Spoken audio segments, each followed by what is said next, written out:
coming up, I've got my film review. Looking forward to it. It's a great one. It's a great film. I've got a song for the lovers any minute now. Sure.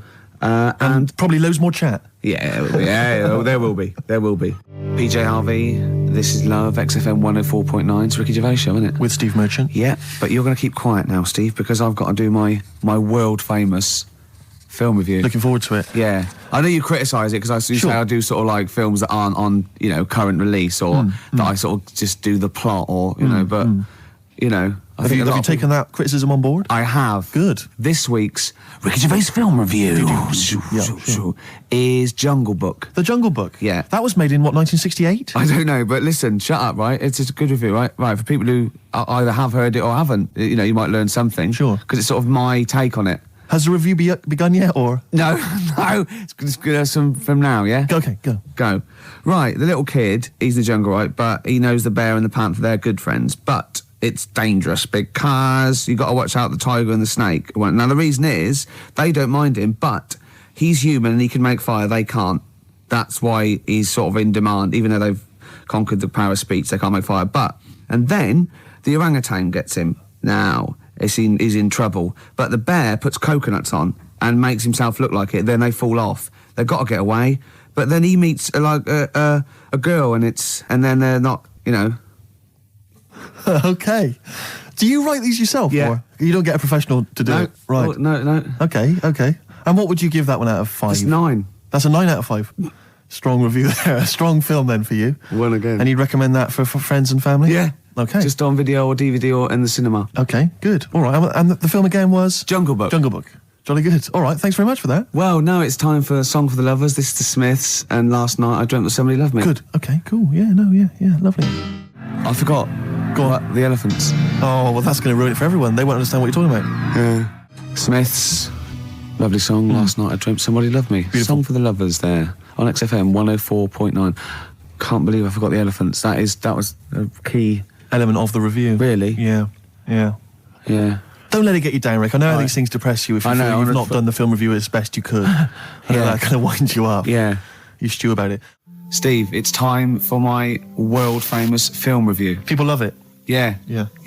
How can I just ask, before you crack on with the film review, I notice you often do films that people have already seen. Well, you see, that's what I mean. That's why I think your film review failed, because people didn't know what film you're talking about. They hadn't seen it. Yes.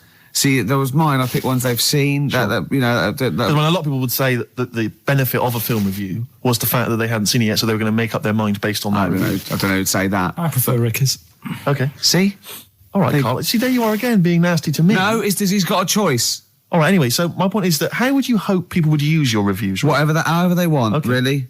Okay. So... would you hope that they'd maybe seen the film but they hadn't yet made up their mind?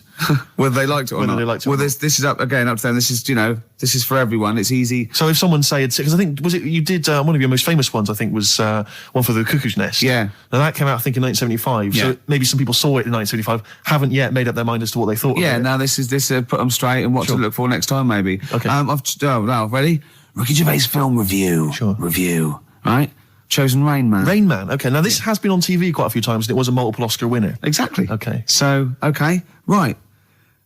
Rain Man, it's got Tom Cruise in it, and he's all right, he's normal, but he finds out he's got a brother who's a bit mad. Dustin Hoffman is doing it, right? And it's meant to be. He's all weird, but he's meant to be, so it's good acting.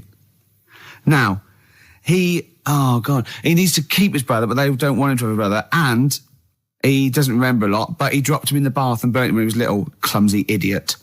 But then he finds out he can make a bit of money, so they get the same suits, and they go bet 2 for good, because he's got special powers. So he can know the roulette. He wins that, and he drops some toothpicks. He knows how many there are. And he recognises the waitress just through the book. He's got all his football cards. Don't put them out of order. Don't go in the telephone box with him, he smells. And get him back in time for Jeopardy or watch it. Anyway, then they slap his head and get worried. Qantas don't crash. So he's got... all that, and in the end he doesn't, I don't think, but at least they've met each other. Yeah. Of course, Rain Man, a film about autism, which is strangely appropriate, I think, when you're reviewing it. Anyway. What would you give it out of 10? Oh, 9. Okay. Thanks very much for that. Were you useful? Yeah? Have you seen the film before? No, I will now. Okay, jolly good. Well, excellent. Muse on XFM 104.9. It's a Gervais show, isn't it? With Steve Merchant. Yeah, we're all here. Lads. I can't wait. I can't believe it. We've got some great stuff coming up, Steve. What have we got planned? I'm being honest. Go on. There's some great tunes. Yep. We've got, there's too many to mention. Don't mention them. Well, there's about 20 actually. Is there? We could mention them. Looking forward to them. I've got a brand new feature as well. You know, I do a film review. Loving it. And, we do Run for the Covers and Song for the Lovers and got a new feature. Go on. That film sounds good. Right. It's not the film review. It's a track from a film. That's brilliant, Rick. Yeah. That's absolutely That film sounds good. Yeah. Something like that. People will be desperate to look forward to that. And there'd just be some chat as well. There'll just be some nattering. Oh, yeah. Bobby Womack across 110th Street. It's great, isn't it? That's a lovely feature. And that's the first feature. Ooh, that film sounds good. Brilliant. Yeah? Brilliant, yeah. I'm thinking of actually bringing out maybe a compilation of... I'd love to hear it. Song for the Lovers. What sort of things can we hear, can we expect in the future? Because I know you're a big fan. This is brilliant. He bought, the soundtrack to the film Braveheart, which is just kind of... No, let me just explain. Which is just kind of big orchestrated numbers, right? James Horner. As far as he's concerned, that's classical music. He's got a classical music CD in his collection. It's the music from Braveheart. I sit there and I think, yeah, mate, I'd probably sort of lead my people's, He's obsessed with Braveheart. He actually sort of relates to William Wallace. He actually thinks, that's the sort of thing I'd be doing. Yeah. It is. No. What was it you were working out to the other day as well? He's got like a personal gymnast or whatever. What's it called? Is it a gym expert? A trainer? You've got a personal... I box with this bloke. Yeah, he goes boxing in like some underpass somewhere. Right? Every day. Every single day. He goes boxing, right? But and what was it you were training... What did you tell me you were training to this week? God. What music did you have on? Oh my God. I have actually... No, I never did, but I have actually gone red, haven't I? Yes. Right. It's very hard to embarrass I was working out and training and boxing. Oh my God. You're going to have to play a record after this. To the Rocky soundtrack. To the Rocky soundtrack. He's bought, a CD which has got the best music from all of them. Now, was it Eye of the Tiger or was it... It starts up with Eye of the Tiger, then it goes, Hearts on Fire. That's me sort of red on fire. Then it goes, dun dun dun dun dun dun dun. Does any of your training with your trainer, does it ever involve you running through snow with a log chained to your back? Yeah. Like in Rocky and helping, IV? I often have to help Russian peasants because their cart horse is like falling over, but I lift it up. Whereas the other fella, he's training in a posh gym having injections. I'm not. I'm just like breaking rocks and punching dead cows. Where'd you get that from? It's handy, wasn't it? Put it on. What is it? That's the... He can't hear because put your headphones on. Why was it? You'll love it. You'll love it. Yeah. That's magnificent. Yeah. That's now Ricky Gervais' theme tune. Yeah. Every time we start the show, we should just start with that. Win, Ricky, win. Well, it's time for the... Well, I think people wait for this now. I never knew, really, since I was doing the show, that I actually had a bit of a knack for film reviews. Right. Do you know what I mean? Yeah. Because I discovered talent. Yeah. I mean, I'll probably be asked soon by Brian Norman or Jonathan Ross to do something on that sort of thing, or maybe my own film. So I don't know. TV or... The clock's ticking, it's only a matter of time. Yeah, okay. This week I've chosen... well, wait a minute, let's play the jingle. Okay. The film review and that. Brilliant. Yeah, Ricky Gervais. Yeah, okay, here we go. This week I've chosen My Left Foot. Right. Okay. Now, My Left Foot is a film about a bloke called Daniel Day-Lewis, who's all mental except for his left foot, right? And he has arguments. I can't remember. He has arguments with his dad, so I wasn't watching it properly.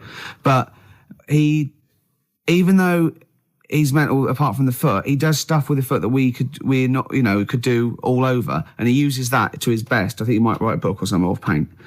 And the moral of this story is, even if you've only got a foot that works, you can still win prizes because it won the Oscar. Okay. Am I right in saying that you're bringing a book out of these collected, maybe for the Christmas market? I think I might. Yeah. I see there's great obvious market films there. reviewed, sort of with it's a different outlook on it, isn't it? A different approach. I don't just sort of like stray. Well, I'll tell you what, it's an approach that doesn't really use grammar, which you don't see that often in film reviews. But no, once again, what would you give it out of 10? I didn't really concentrate. I can't remember a lot about it, but it won an Oscar. So I think it won an Oscar or something. So 9. Okay, jolly good. Well, that was My Left Foot, which is probably available on sell-through video, maybe in a bargain bin. $5.99, probably on TV this Christmas. That's to be confirmed.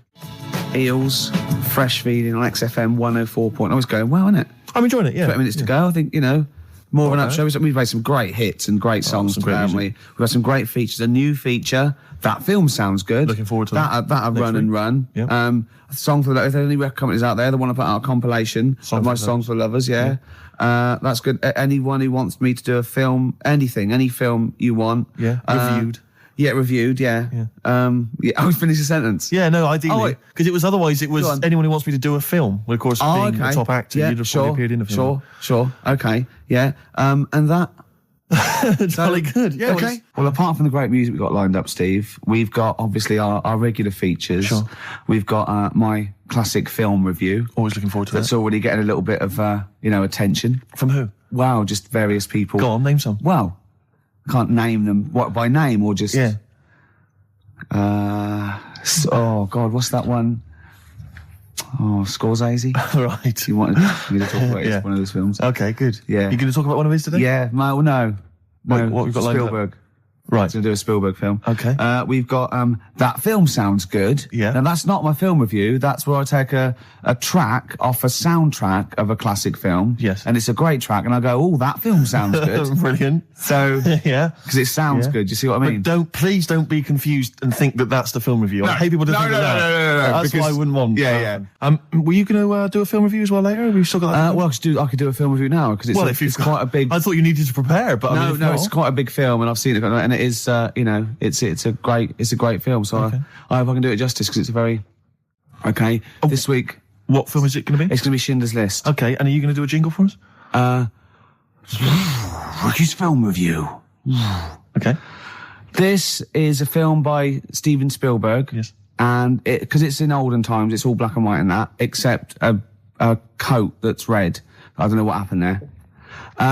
Anyway, it's about a bloke who's called Schindler, and because there were so many people we wanted to save, he had to make a list to get organised, and he tried to save as many as he could, and he made him sort of not make the bullets properly on purpose because and in the end they gave him a ring. It's the same bloke who made E.T. Okay, your review of Schindler's List. Yeah. And as ever, mark out of 10, please. 9. It was brilliant. You really enjoyed it? Yeah. Okay. Did the fact that it was 3 hours long bother you? No. No? Quite like that? Okay. Watched some of it on fast forward. Okay. Carl, have you seen Schindler's List? No, I'm surprised they managed to get all that in 3 hours. Amazing, isn't it? Would that encourage you to see the film? Definitely. Yeah. Okay, what would you give it a mark out of 10? 9. You'd give it 9 as well? Okay, I'll tell you, that red coat effect thing you're going on about. That's sold it. You like that, Yeah. Well, that was just a mistake, apparently. Apparently, yeah. Probably just couldn't get all the colour out of it. As I said before, if you've got a film that you'd like to have reviewed by Ricky Gervais, then email us, ricky.gervais@xfm.co.uk, and I'm sure he can... or even not just like the people, but what about the ones who make the films? Like, the ones that actually make the film, what are they called? Hollywood. Yes. If they want me to do one for that coming out to sort of give it a little bit of a boost... You saw me give away the tickets. That was selling. Yeah. So, we can sell your product and we make it look like it's all editorial, but really, if there's a little bit of money involved, I can probably give it a 9 out of 10 instead of 4 or something. Rick, would you do that without having seen the film? Yeah. That's fine, because they could just tell you what was coming up. And then if they said this, give us a good review and here's 20 quid. Yeah. If they go, there's no money in it, I'll probably give it a bad review. Well, let's just try that. Rick, can I just try that now? Because a lot of people listening won't be necessarily convinced. Lord of the Rings. Let's imagine I've paid you now to review the forthcoming film Lord of the Rings. What do you make of it? This is a brilliant film. Yep. And even though it's all about wizards and that, and there's people in caves called gonads, with beards, probably Robbie Coltrane's in it, because he's in the other one at the moment. And it's all swords and stuff, and there's some magic.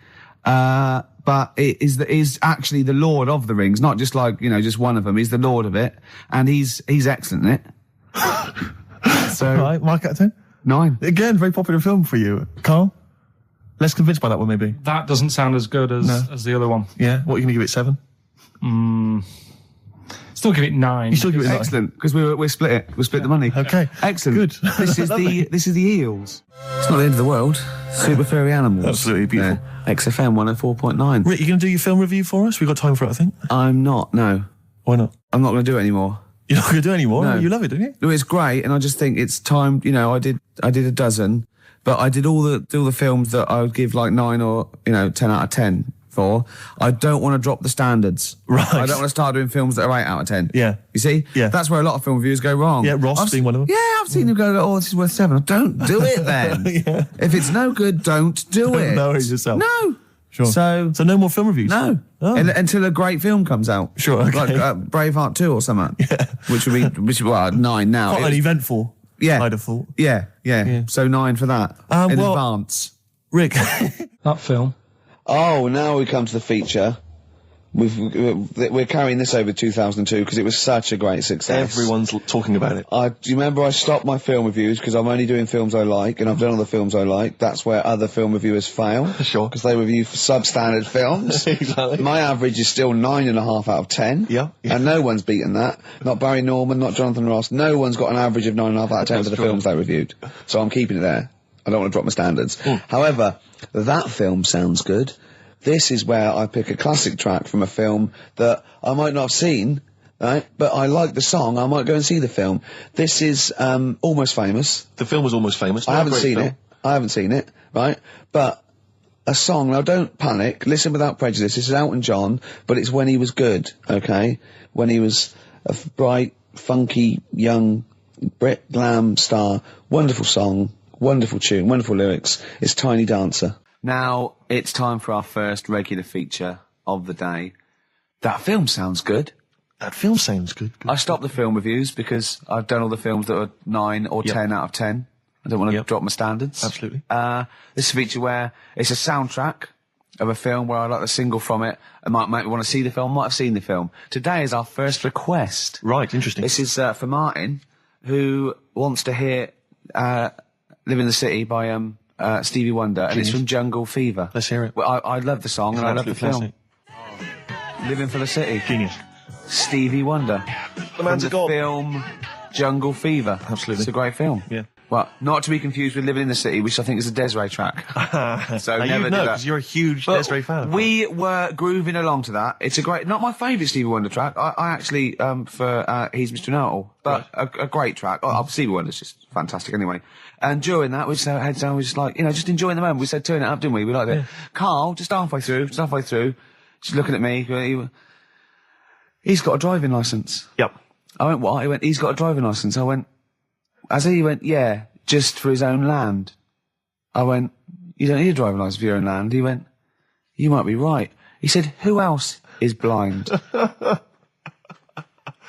remember hearing something. It was someone famous Right. who shouldn't have a driving licence. Well, And they have. And I'm sure a lot it's of people. I'm sure it was someone who's blind. But you're right, it's a bit of an odd one. Isn't it? No, but don't forget, this hasn't just happened, this is in your head. So you can't say that and go, isn't that weird? How did that happen? It's in your head, don't forget at the moment. There is no proof There's of no this. proof of that. You can't say something and then go, isn't that strange? You said it. Oh. Do you know what I mean? We didn't just see something happen out the window. Yeah, you know, do you see what I'm saying? What's in your head and what happened and all that?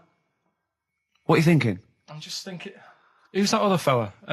Ray Charles. Ray Charles. Yeah. Why would he have a driving licence? He's blind as well. I think it's the blind thing we've got a problem with. It's the idea of people who are blind driving cars that's maybe made us question that. I mean, Stevie may have a driving licence. I very much doubt that he's passed his test. No. He probably hasn't even... I mean, he could have done the theory one, maybe. But that's touchscreen. And until Labradors actually are allowed on the Queen's Highway, Exactly. I don't think we'll see many blind people driving I cars. might be wrong. You might be, mightn't you? Oh, we hadn't thought of that. Yeah. Oh, yes, you might be wrong. Could well be Well, wrong. there's a start. I fancy a bit of Ed Hardcore about now. Well, Rick, you've embarrassed yourself because his name's Harcourt. Yeah. Yeah. Just play the song, Carl. Just mop up this ugliness. Just to hear a song. Okay, Rick. right, it's 1:30, and that film sounds good. Ooh, that film sounds good. Feature. This is where I choose a song from a film that, that film sounds good. See? This is a film that me and Steve both love, and he saw it first and got me onto it and said I'd love it, and I did. It was Rushmore. It was a great film, and from it features one of my favourite artists of all time, The Wind by Cat Stevens, and this is off the first album I ever bought from Teaser and the Firecat. This is The Wind from Rushmore. That film sounds good. Feature. Cat Stevens, The Wind. Elegant. It's a beautiful song. The album is a superb album. It's seminal. It's just has some great songs on it. I feel like playing another one, maybe Song for the Lovers. Maybe do it later, yeah. Maybe I could do that, yeah. It's beautiful. I have to say I've seen the follow-up to Rushmore. If you enjoy Rushmore, it's this new film, The Royal Tenenbaums, with amazing cast. Ben Stiller's in it, Gwyneth Paltrow, and Gene Hackman in his Golden Globe-winning performance. Oh, yeah. Same sort of thing as Rushmore, same kind of style, but lovely sort of kind of family comedy. Absolute dynamite, and again, a brilliant soundtrack. Nico is on there, Nick Drake, all kinds of treats. Forthcoming in the cinemas, Rick. You say the follow-up, is it the It's same not a director? sequel. It's the same director, same writer, Right. some of the same cast. Bill Murray makes another appearance. Same style. Haven't the Swingers lot done another one? They have their new films Made with the same Jon Favreau and Vince Vaughn. Again, dynamite, really good fun. Not as kind of perceptive as Swingers, but certainly as much fun. Have you seen Swingers, Carl? I think so. Is it the one where they've got a line in it? They've got a catchphrase in it, haven't they? You're the money? Your money? No. You're that's so money. Jeremy That's it. Yeah, I've seen it. Yeah. Yeah. I love the fact that I said you're the money, you went no. You went you're so the money, you went yeah. Well, yours is from, what's his name? Yeah, Jerry Maguire. No, Yeah. that's Show Me the Money. Yeah. Yeah. I've seen it. Anyway. See, that was really articulate. We had, we did a feature. It linked into film. Steve Love Films did a little, off the cuff review. Then it went into gobbledygook again. Yeah. I can't even say it. You couldn't even say the word gobbledygook. It's, yeah. Chumbawamba. Well, you know, what kind of... Uneasy listening. Yes! I bet it was from the Chumbas. Are they still cracking on? Are they? Because they used to live in a squat. They've done about 400 albums, them and the Levellers. Yeah. Who's the best? Chumbawamba or the Levellers? So, good question. Thanks for asking that. Yeah. What's the telephone number, Claire? It's 08700 800 1234. Or you can email ricky.gervais@xfm.co.uk. Worst album titles ever. It's like real radio, It's isn't just like Chris Moyles. it? It is, isn't it? Exactly. Oh. We've got the big fat guys on the telly. Yeah. In here. You know. And I would too, his well. kind of cheeky sidekick. And my Comedy Dave. You're almost as funny as Moyles. Fingers crossed one day. The weather episode. Snoop Dogg, Dr. Dre, Crowdhouse. I love that. Enjoyable. That works for me, Steve. Yeah, What do you it's good think? stuff. No, it was nice. Well, I she liked it. started off all right. Should we give her one more go? I think a round of applause for Claire. Yeah, no, that's brilliant. No, that's excellent, that. I love that. Rick, the phone... Oh, it's just gone. The phone, no, I tell you, the phone board had lit up there, Gervais. Really? There was a call buzzing through on call A call one. came through? A call came through on line one, Yeah. and Sturgis missed it. Carl would never have missed that. He knows how valuable they are. I'm sorry. Yeah. That was probably someone with an amusing album title. No, I did Missed get it, one, yeah. Steve. I did What was get it? one. Do you Someone want to came hear through? it? Yeah, go on. Okay. This is from Al, who says, what about this? H to H-E, who am the only one. Sorry, H To H-E, H-E. who am the only one. I don't know what it means. No. Van de Graaff generator. Oh, well, no wonder. That's the thing that one of those things at the museum that you wind up and you touch and it makes your hair stand on end. Yeah. That's the scientific thing, isn't it? Sure. I've given up, Steve. Yeah, no, Do you know, I that didn't really I make me noticed. laugh either, I'll be so- honest, I'm thinking that the whole kind of amusing album titles thing we should abandon. I thought that as I thought said it. To be honest with you, I thought it was easier than this. I mean, Chris Moyles makes it work, that kind of crazy comedy, Okay, let's try radio and, magic. But obviously, and I don't think our listeners are into that stuff. I just don't think they can be bothered to get to the phone. I don't think a lot of them are able. I think a lot of them are, you know. Do you still remember kind of smacked up. Do you remember when we spent about 3 hours trying to get to the Chris Moyle show? I vaguely, yeah. What was the? What was He the was reason? doing this competition, and it was song titles with golf, about golf. Like, so you go like Drive, the Cars. And at that, and I was getting so excited. I wanted to phone up and go, Duran, golfy, golf. and I just thought, it might have lasted, oh God, Yeah, it probably cost me about ages. 30 quid just to ruin Chris Moyles' competition. Yeah. And that was a long time ago. Yeah, those were the Before I days realised- when we realised, you know, he was a great talent and one to watch. Yeah. Before we'd enjoyed his new TV show. But, anyway. Yeah. Let's not. No, that's slag cheap. other It's people cheap. off. It's cheap. Yeah. Anyway, what should we talk about now then? Because that all went well. No, I mean that's 20 minutes. That's 20 minutes done, and we've nailed amusing album titles. We've done that. That's fine. So we need a new gimmick now. I'll tell you what. You know. You've got something, you've got something, you've got something. Oh, Ricky's got something You again. know when you go out, you take an umbrella out. leave the right? house, you've got an umbrella. You go to bed, right? Yeah. And it's a really sunny day. Yeah. And then you come out and you go, I God. wish I hadn't bothered with that because it's in the way. But then, right, imagine when you go out, right? It's raining. No.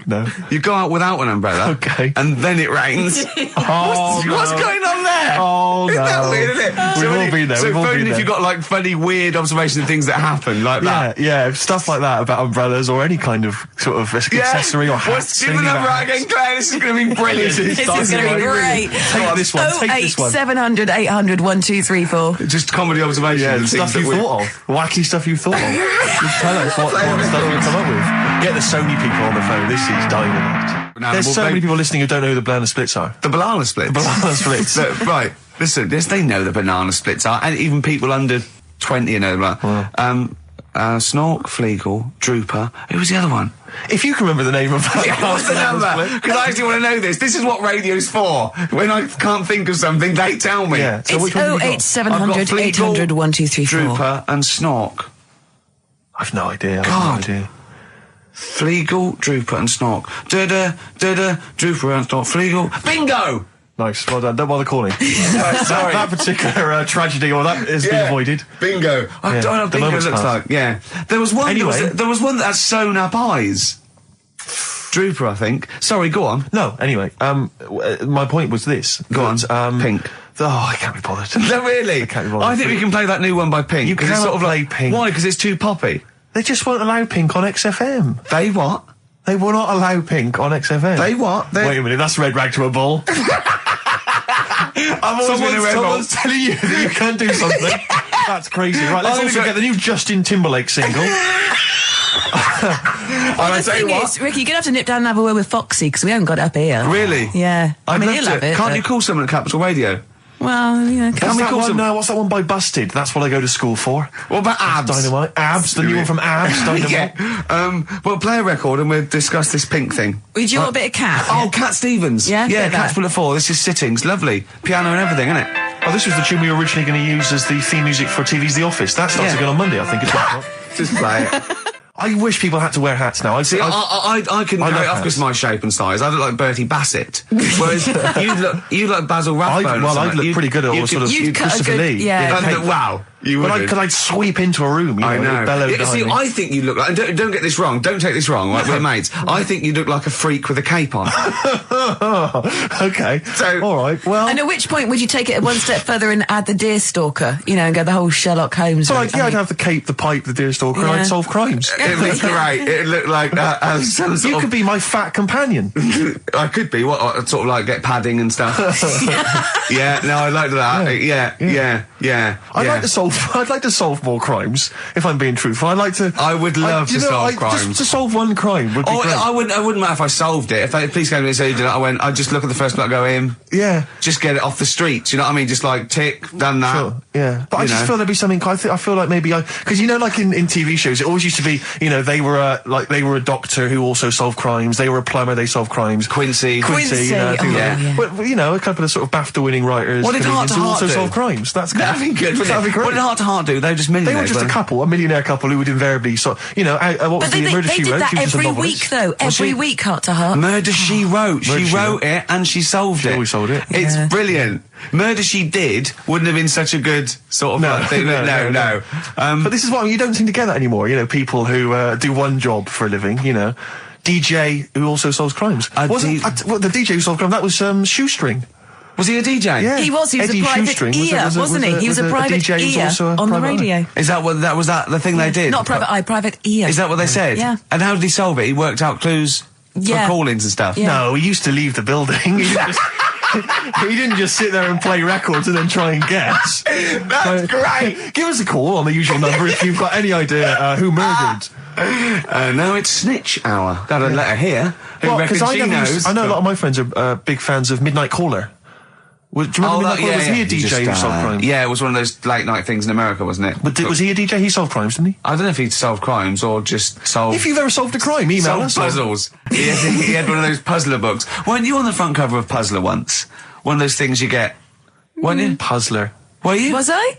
No, I don't think so. Oh, it was your other friend who's a of mine, DJ, yeah. It was a cover of Puzzler magazine. That's it, yeah. So was Puzzler a rude thing? No, it's one of those things that Those puzzle books you can buy. Actually, it's a puzzler. You do for so- coach journeys, and they just put people's pictures on without permission. Yeah. I don't think they're just like, well, I didn't give permission. They just find like celebrities, and they just get their picture and they stick them on the Well, they front. would have used me then, would they? Well, I Celebrities. forgot. I didn't. Hey, Pink. Should we play Pink? Yeah. Oh, man. I don't live by the rules. Be on your head. Here we go. That was the Strokes, and kids are mental. Yeah. That was You're all right. No, shut up. No, the thing is, I think if we'd introduced that as just, and we didn't mention who it was, and we just said this is the new one from one of those trendy new bands, you know, the Boomtown Rats.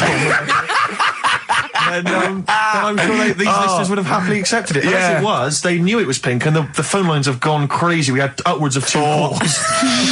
I'll tell you this, we had between 2 and 4 calls. And they've not enjoyed it. Why do we do this show? We don't need to do this show. Because you love us. We could be on Radio 1. Oh, man. We could be on Radio 2, probably. Yeah. I don't know. Virgin, I think, called once. Yeah. Ages Someone's ago. just emailed, they just said, Pink sounds like Run for the Sun by Bucks Fizz. I can see what they're thinking. What do they want then? Well, yes. Okay, what's the phone number again? You know what people are like? I never understand who phones a radio. Who tries? It took us like 2 hours to fail to get through to Chris Moyles. People will phone radio stations. Can you please play the new one by The Strokes? You just buy it, or you'll have the album. Why have you got to hear it on the radio? What difference does that make? Some guy talks at the end and the beginning of it. Yeah. Partially ruins the song. I can't understand who phones up for a request. We're really alienating our listeners now, aren't we? Nice we don't care what you think, go and buy it. We're going to play what we want and we don't care. Yeah. I mean, we're not being particularly funny or interesting. We haven't even got that to fall back on. I'll tell you what it is, Rick, arrogance. Laziness. When you've got a hit TV show in your hand and you've won the awards and you're making the kind of money that you are at those massive corporate gigs, Yeah. where they're paying you thousands of pounds to turn up for 10 minutes. You don't need this room. I mean, Steve, don't you get that then? I'm afraid I don't, Claire. We carved it up early on that Steve would not be making the sort of money that I would. Yes. And he shook on that. That was written contractually. Yeah. So I think. So you did shake on that? Oh, yeah. yes. It would be horrible to go back. I don't think he realised quite the difference. Yeah. But the you know, huge success. I don't think he'd want me to Welsh on it. Right. I don't think he'd be happy with himself if I gave him any. I couldn't live with myself if you gave me some of that cash. Well, what should we play then? Should we play some? Should Can we we play just the save Strokes it or by something? playing the Strokes? Oh, Go on then. That's all it. stuff. Oh, thank God for that. There's an email here from Davey Look, it's Monroe. lit up. No, wait a minute. Look at that. Oh my God! They've gone mad. They answer it. Put them live. Oh. They might know the answer. Hang on. We'll give them some. We'll give them some CDs. How do you put it Why live? do you figure that out? Let me just read this email. Go on. If you're having to play, it says here, if you're having to play extra ad breaks and 8-minute long songs, it just goes to show who provides all the material for that radio show of yours. Did Carl secretly write The Office as well? And I think to myself, it's like, what do you want from us? Just see if someone's on the The phone. most incredible rock and roll tunes ever laid down on vinyl, and you're whinging. I know. Because you'd rather have our inane banter. What kind of a person are you? No, they'd rather have Carl's inane Well, banter. clearly. Don't big your I've roll just- up. They no, don't no. want us at all, Steve. I've just had a phone call from a very nice girl saying, "Where's Carl?" I said, "Well, you know, he's back next week. Well, what's wrong with me?" She went, "No, you're lovely, Claire." She said, "But Carl calms the other two down." Sure. Really? Sure. Can we just see if someone's on the phone? Is Yeah, go anyone on there? then. Right, what are we going to give him? We're going to give him some got nothing. CDs or We're something. running on Well, empty. take the name. Right. Anyone there? Hello? Hello? Oh, God, there's someone there. Oh, I've got to put my headphones on. Oh, hang on. What was the lyric again? Stay Rick? there, please. All right. It's on America's tortured brow that Mickey Mouse has grown up a cow. Life on Mars. David. Life on Mars, David Bowie. It's easy as that. Hey. What's your name? It's John Ball. John Ball. John, I'll be honest with you, we got nothing. We got nothing to give you. It's not good enough. No, we'll get him some. We'll give him an office CD. It doesn't. and We can't keep doing that, Rick. It's We've got pathetic. nothing Yes, else. They you don't can. They don't give us anything, do they? They don't. It's a wonder we get into the building. No one's around on Saturdays. No one cares. Office DVD. Yeah, What would okay. you really like, though, if you could have anything? Yeah, Office DVD. See? There you Fair enough, go. fair Brilliant. Okay. Stay on the line, mate, and I'll get you details, okay? Excellent. That was a competition. We did. That was like real radio. Well done. It was like real radio. Now we've got to play David Bowie, haven't we? That's what they Calm do. down, Rick, you are- I can Foxy. see what you No, mean. but Foxy would have it Well, lined up. Rick, you're going to have a heart attack. Am I? Live on air. I mean, Yeah. it'll be dramatic radio, and that's Sony Award winning. I know that. I seem to remember when Tony Blackburn had his breakdown on there. I think did he win awards for that? I mean, it was pretty impressive stuff. It was pretty intense. Yeah, what breakdown award? Have a breakdown. Yeah, Excellent. This year's best breakdown on radio. Tony Blackburn. Yeah, but or Tessa, marry me. Yeah, it was something like that, wasn't it? Yeah. He played the same song again and again and again. Must Did be he? fascinating radio. That sounds like Capital Now.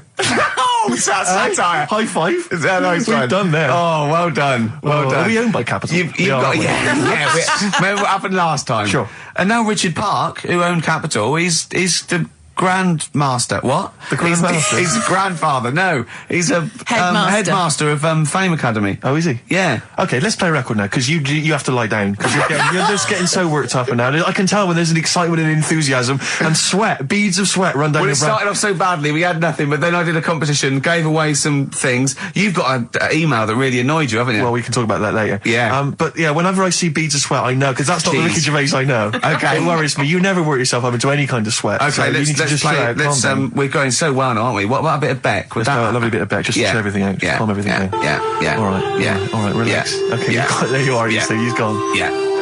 Yeah. Tell them about that email you just got. This guy... Right, I got to tell I nearly said the fans. People who happen to be listening to XFM, waiting for the person after us. Who's on next? Natasha's not with the football show. Right. Steve was genuinely annoyed. I laughed. Right, Steve was genuinely annoyed. He doesn't like rudeness or people insulting him from a distance. I'm not sure I can find it. Oh, what was it? Oh, you got to find it. Well, hang on, let me, Oh, hang on. This is good radio as well. The sound of a mouse clicking in the distance. Well, I'll just sure, keep you sprung talking. it on me. I'll just keep talking. Come on, you can come up with some magic. What was Scooby-Doo on about? A talking dog? That's a bit weird, isn't it? What is that? And then, right, what was that? Wacky Races. I don't know if... I don't know, wait a minute. So why did they run, the cavemen, if they... the car? I've got it. I've got it. Right. Okay. This is an email. This is an email that was sent through. Right. And this is my feeling. I think if you're going to email an insult, you've got to at least be clear what the insult is. You can't make me do the work. You can't make me try and guess or figure out. No, it's like sending someone hate mail and they have to pay postage. Yeah, exactly. You go, well, if you're going to... Exactly. Or making an obscene phone call, but collect. The postman asks you 25p before he hands you a letter bomb. Yeah. Go on. It says, Merchant. It opens with Merchant. Who are you, call sad, exclamation mark. At least my mother still don't cut my hair.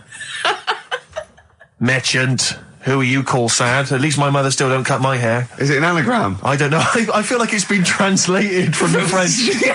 Yeah. It's a Japanese fella who hates you. Exactly. And he's got a Japanese English dictionary. It's just literal. So, how does he know your mum cut your hair then? You've never said that on there, have you? It's not true, Gervais. Can I just say, I think your hair looks really nice. Thanks very much. I've known you for about 5 years now. know, It's lovely. I laughed at you needing someone to say it. It looks fine. Yeah, it looks good. What do you mean it looks fine? It does look good. It looks good. He's got a little bit of product on it, hasn't he? Yeah, it has. Maybe I have. A little bit of hair gel. Maybe Gavin had his fingers all over it yesterday.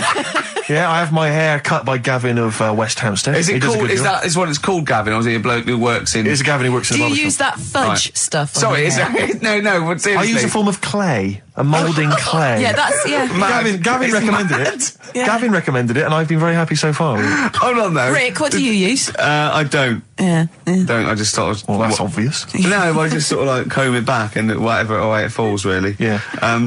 You had more questions about Gavin? Good to hear that again, isn't it, Oh, Steve? fantastic. Waiting on a Friend by the Rolling Stones. Yeah? Go on then, Carl. On XFM 104.9, Ricky Gervais, Steve Merchant, Karl Pilkington. Go on. Right, this one. Remember Blockbusters? Uh-huh. Right, this one is good, and we'll do this one. Rockbusters. And remember how Bob Holness used to give you a letter?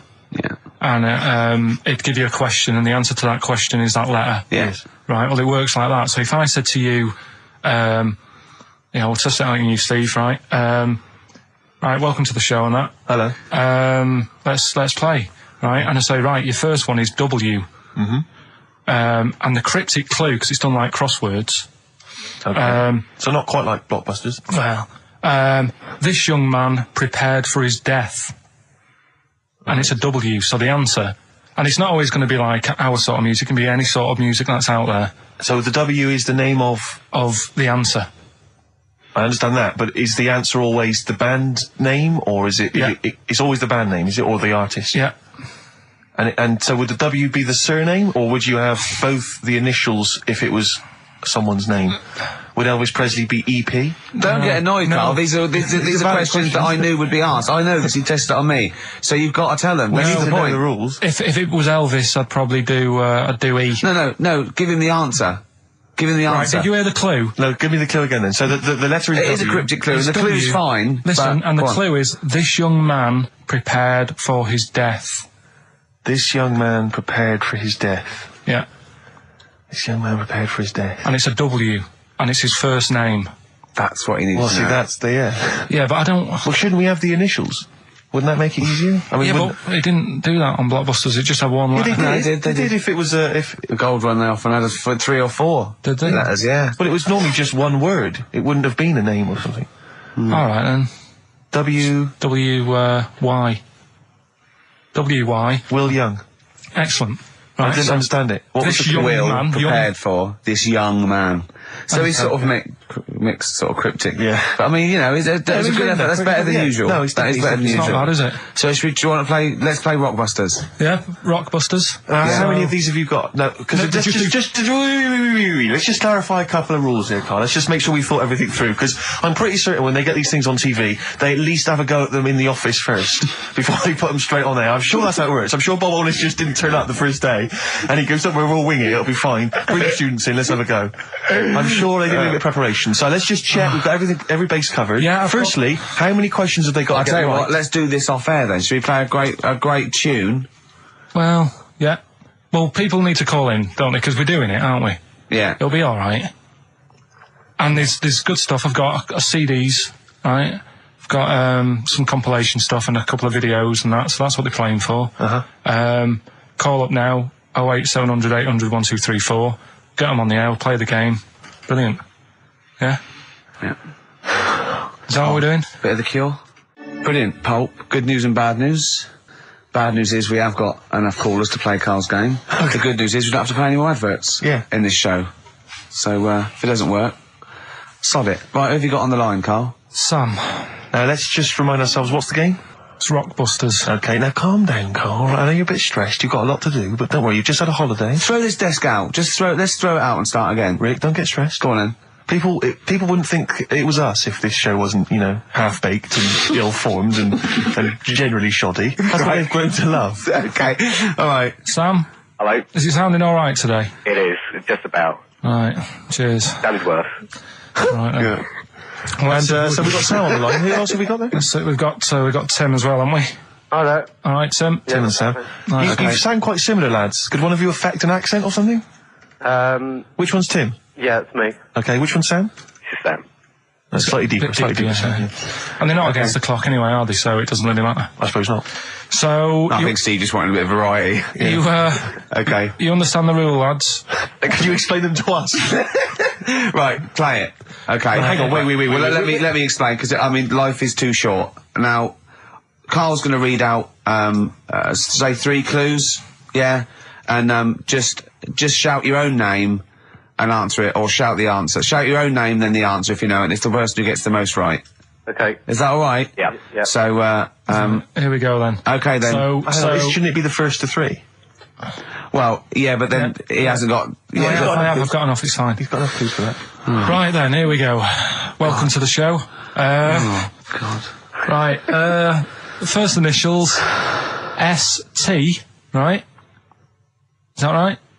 ST. Well, I don't know. We don't know, do we? How do we know? Here we go. ST, and the cryptic clue is better than the average homeless person.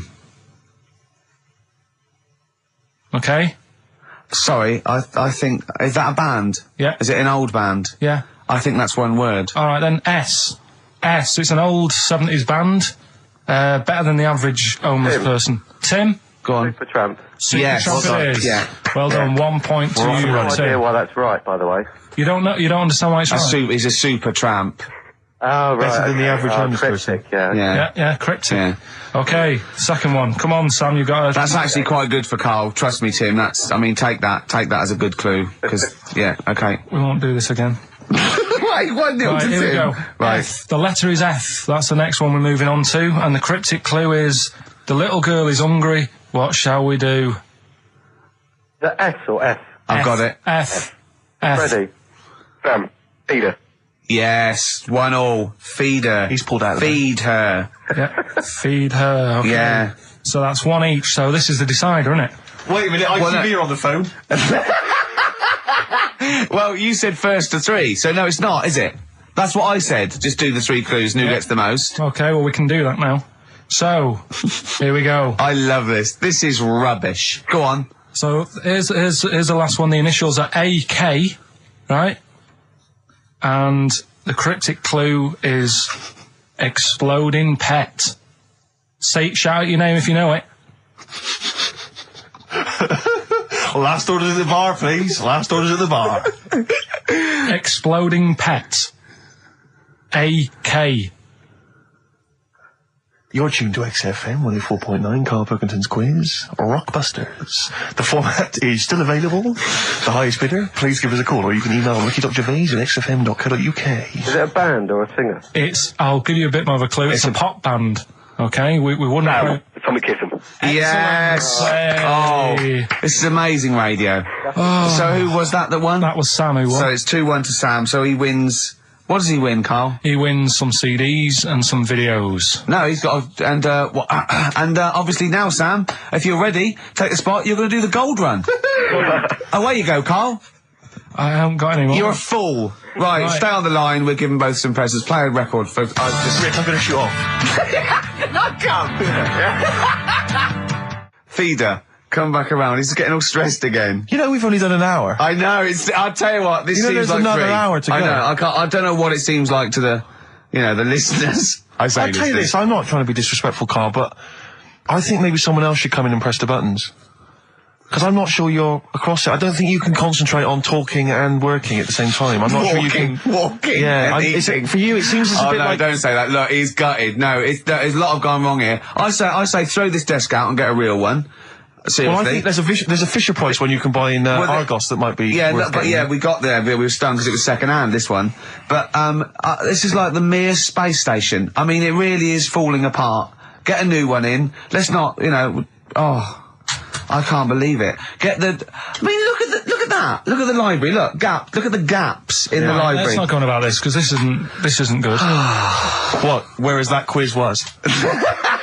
Whereas that was good radio. You can join in and stuff. But the problem is, Carl, why do you rush to do it? I told you before we should practice these things. That's Although, how to it's be done. fair, Steve, I haven't got time to do anything, so at least Carl's coming up with stuff. But I don't mind, running What other through with ideas it have you while got? you're having a kip outside. Really? What other ideas have you got? Have you got any other ideas, Carl? Because you've got another hour to fit. Have you got anything at all? No, I wasn't disputing. He's all smug because he's had a phone call. That was, Beck, lost cause. Go on, tell him why you're all smug. Because Adrian just called up. Yeah. After hearing the story about the Chinese kid. Yeah. And he said, yeah, that's true. He said that there was a TV programme on it. Yeah. He had a chromosome defect. Yeah. And it made him hairy. And his mum and dad used to have to shave him. That wasn't in the book. But, thinking about it, that's not a good move anyway, is it? Because they say that for women, if you get a few hairs on your top lip, don't shave it because it'll grow back thicker and faster. So they should just let him. They should have just said, well, let's see how bad it gets. But if they went in there straight away if he came out as a baby and a little bit hairy, they should have left it for a little bit. But Adrian called up and said, yeah, he was hairy, he was all but right. we weren't disputing there was a Chinese kid born slightly hairier than the rest. We were disputing the fact that you didn't actually tell us a story. You just told us a And what we are selection of disputing facts. is that man was abducted by aliens for 3 days and grew a beard. Yeah. That's definitely not true. No. We don't know about chewing the fat, but it sounds quite viable. Yeah. You see, the difference is between me and Steve and you is that what we believe isn't random. Do you know what I mean? It's not random. The things We don't believe stuff just because it's interesting. it's not every other thing we believe and every other thing we don't. Well, I think Carl believes stuff if it's interesting. Yeah, I know. Yeah. If he thinks, intriguing. Fact. That song's got a good story. Okay. Love it, snappy. Go on. And there's loads of songs out there, isn't there, with songs that you couldn't fade out. When you hear them on the radio and that, you don't want anyone to talk over the start or the end. Yeah, because but remember we did this one before with Killing a Georgie by Rod Stewart. Yep. And I was a bit worried that it might have been a true story because we were, joking about it. And he went, "Oh, you know that Killing a Georgie?" He went, "I think it is a true story." I went, "Why?" He went, "I listened to it again, and Rod Stewart at the beginning says this is one of my best friends."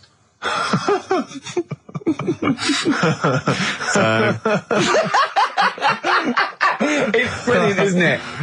It's genius. So there's loads of songs out there, and what I want to do, we want to get the audience involved in this. So if you've got like a favourite song that's got a really good If you've got an audience. Yeah, go on. And they email in ricky.gervais@xfm.co.uk and they say what the song is now. What would examples be then? Examples, ones that jump to mind straight away for me. Elvis, In the Ghetto. Yeah, good one. Brilliant. Andrew Gold, Lonely Boy. Absolutely. Don't know that one. Eminem, Stan.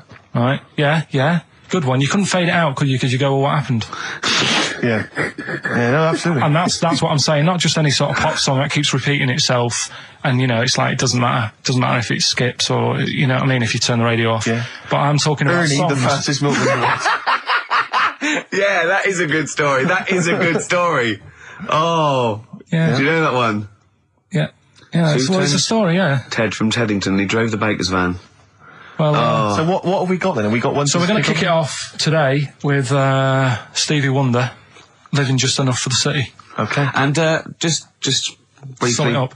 Right, Yeah. if you are nipping out, maybe you're in the car and you're about to pull up somewhere and get out, what it's all about is a lad who's growing up in like America in some rough area, right? And he's trying his best to do well and get a job and everything, but because of where he's from, he's stopping him doing that, right? It's like how I grew up on an estate in Manchester. I had to leave there and come to London to do all right for myself, right? And it's his whole family, and it's a tale of how his mum works dead hard and works loads of hours, but the kids are always well dressed and cleaned. It doesn't mean just because you haven't got a good job, you let your house run down. Do you know what I mean? She's looking after it. The sister, she hasn't got new clothes, but they're always clean, and her knees are clean, I think it says in one point. Excellent. Clean knees, always important. So will we give it a listen? Let Brilliant, it's a Well, I great don't track. think Stevie can do it justice. After that explanation. Right, so I'm not sure he's I going to think top it's that. like some sort of like backing tune to try and... Try and pep it up a bit. Yeah. 'Cause you have really knocked it the socks off it. Brilliant. I'm looking forward to the clean knees. It's a new feature. What is it called again? The story in that song's really good. Here's Stevie Wonder. Wow. Stones, Brown Sugar. Steve thinks I can't tell you what this is about because it's too rude for radio. But you've done it again, haven't you? You've said another call, haven't you? Yeah, just that drugs do make you have wind, morphine especially. That's the bad one to have. And that was from a medical student, wasn't it? Yeah. Up in Leeds, so cheers for that. Haven't had any calls about the alien abduction, funnily enough. No clarification on that so No, far. no. Keep you posted, though. Yeah. If anything happens, we will let you know. Yeah. Yeah. Well, that's it. We got through it with all these mistakes. They've got to get this equipment fixed and they've got to go to HMV Monday and buy about, I'd say, £5,000 to £10,000 worth of new albums. gonna be That's good. definitely. It's gonna be good Get next this week. fixed. No, get this fixed. Definitely. Yeah. Don't go on about that. Next week, though, we'll have more educating That's the Ricky. phone. Look, that's the phone. Yeah, don't do that. What? Educating Ricky. We'll do the quiz. Rock Busters. Do that again. Right, I might not be songs. here. If that's the case. And Steve, What? what have you got? What, next week? No. I'm just going to bring some sandwiches. Do you notice I was quite quiet for the last 20 minutes? Yeah. Just dozed off. Yeah, well, the air conditioning's... I'm feeling quite muggy. It's too, but that doesn't work either. And this is I'm totally serious. I'm not joking. It's ridiculous. So, Right, a song for the ladies to end with as ever. Sly and the Family Stone. It's always a favourite. If you want me to stay. yeah. See you next time. Cheers. Sweet. Feeder, just the way I'm feeling. XFM 104.9. I love that. Carl, you're panicking. You've just remembered a song from your childhood, and I don't know what you're talking about. But I'm going to give out a number. Please take this number down if you can help, Carl.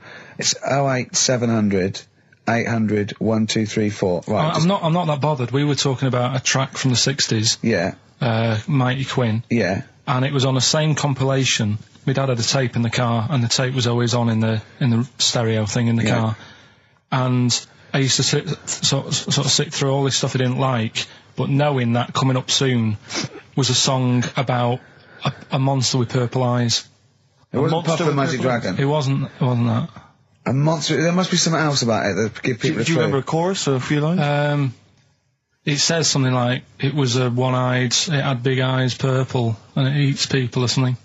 The big-eyed purple eater. Wasn't there a song called something like that? The big-eyed purple... And it was a hit, I'm sure there was. A song which is something like the Intergalactic Purple Eater or something like that. It's a novelty song.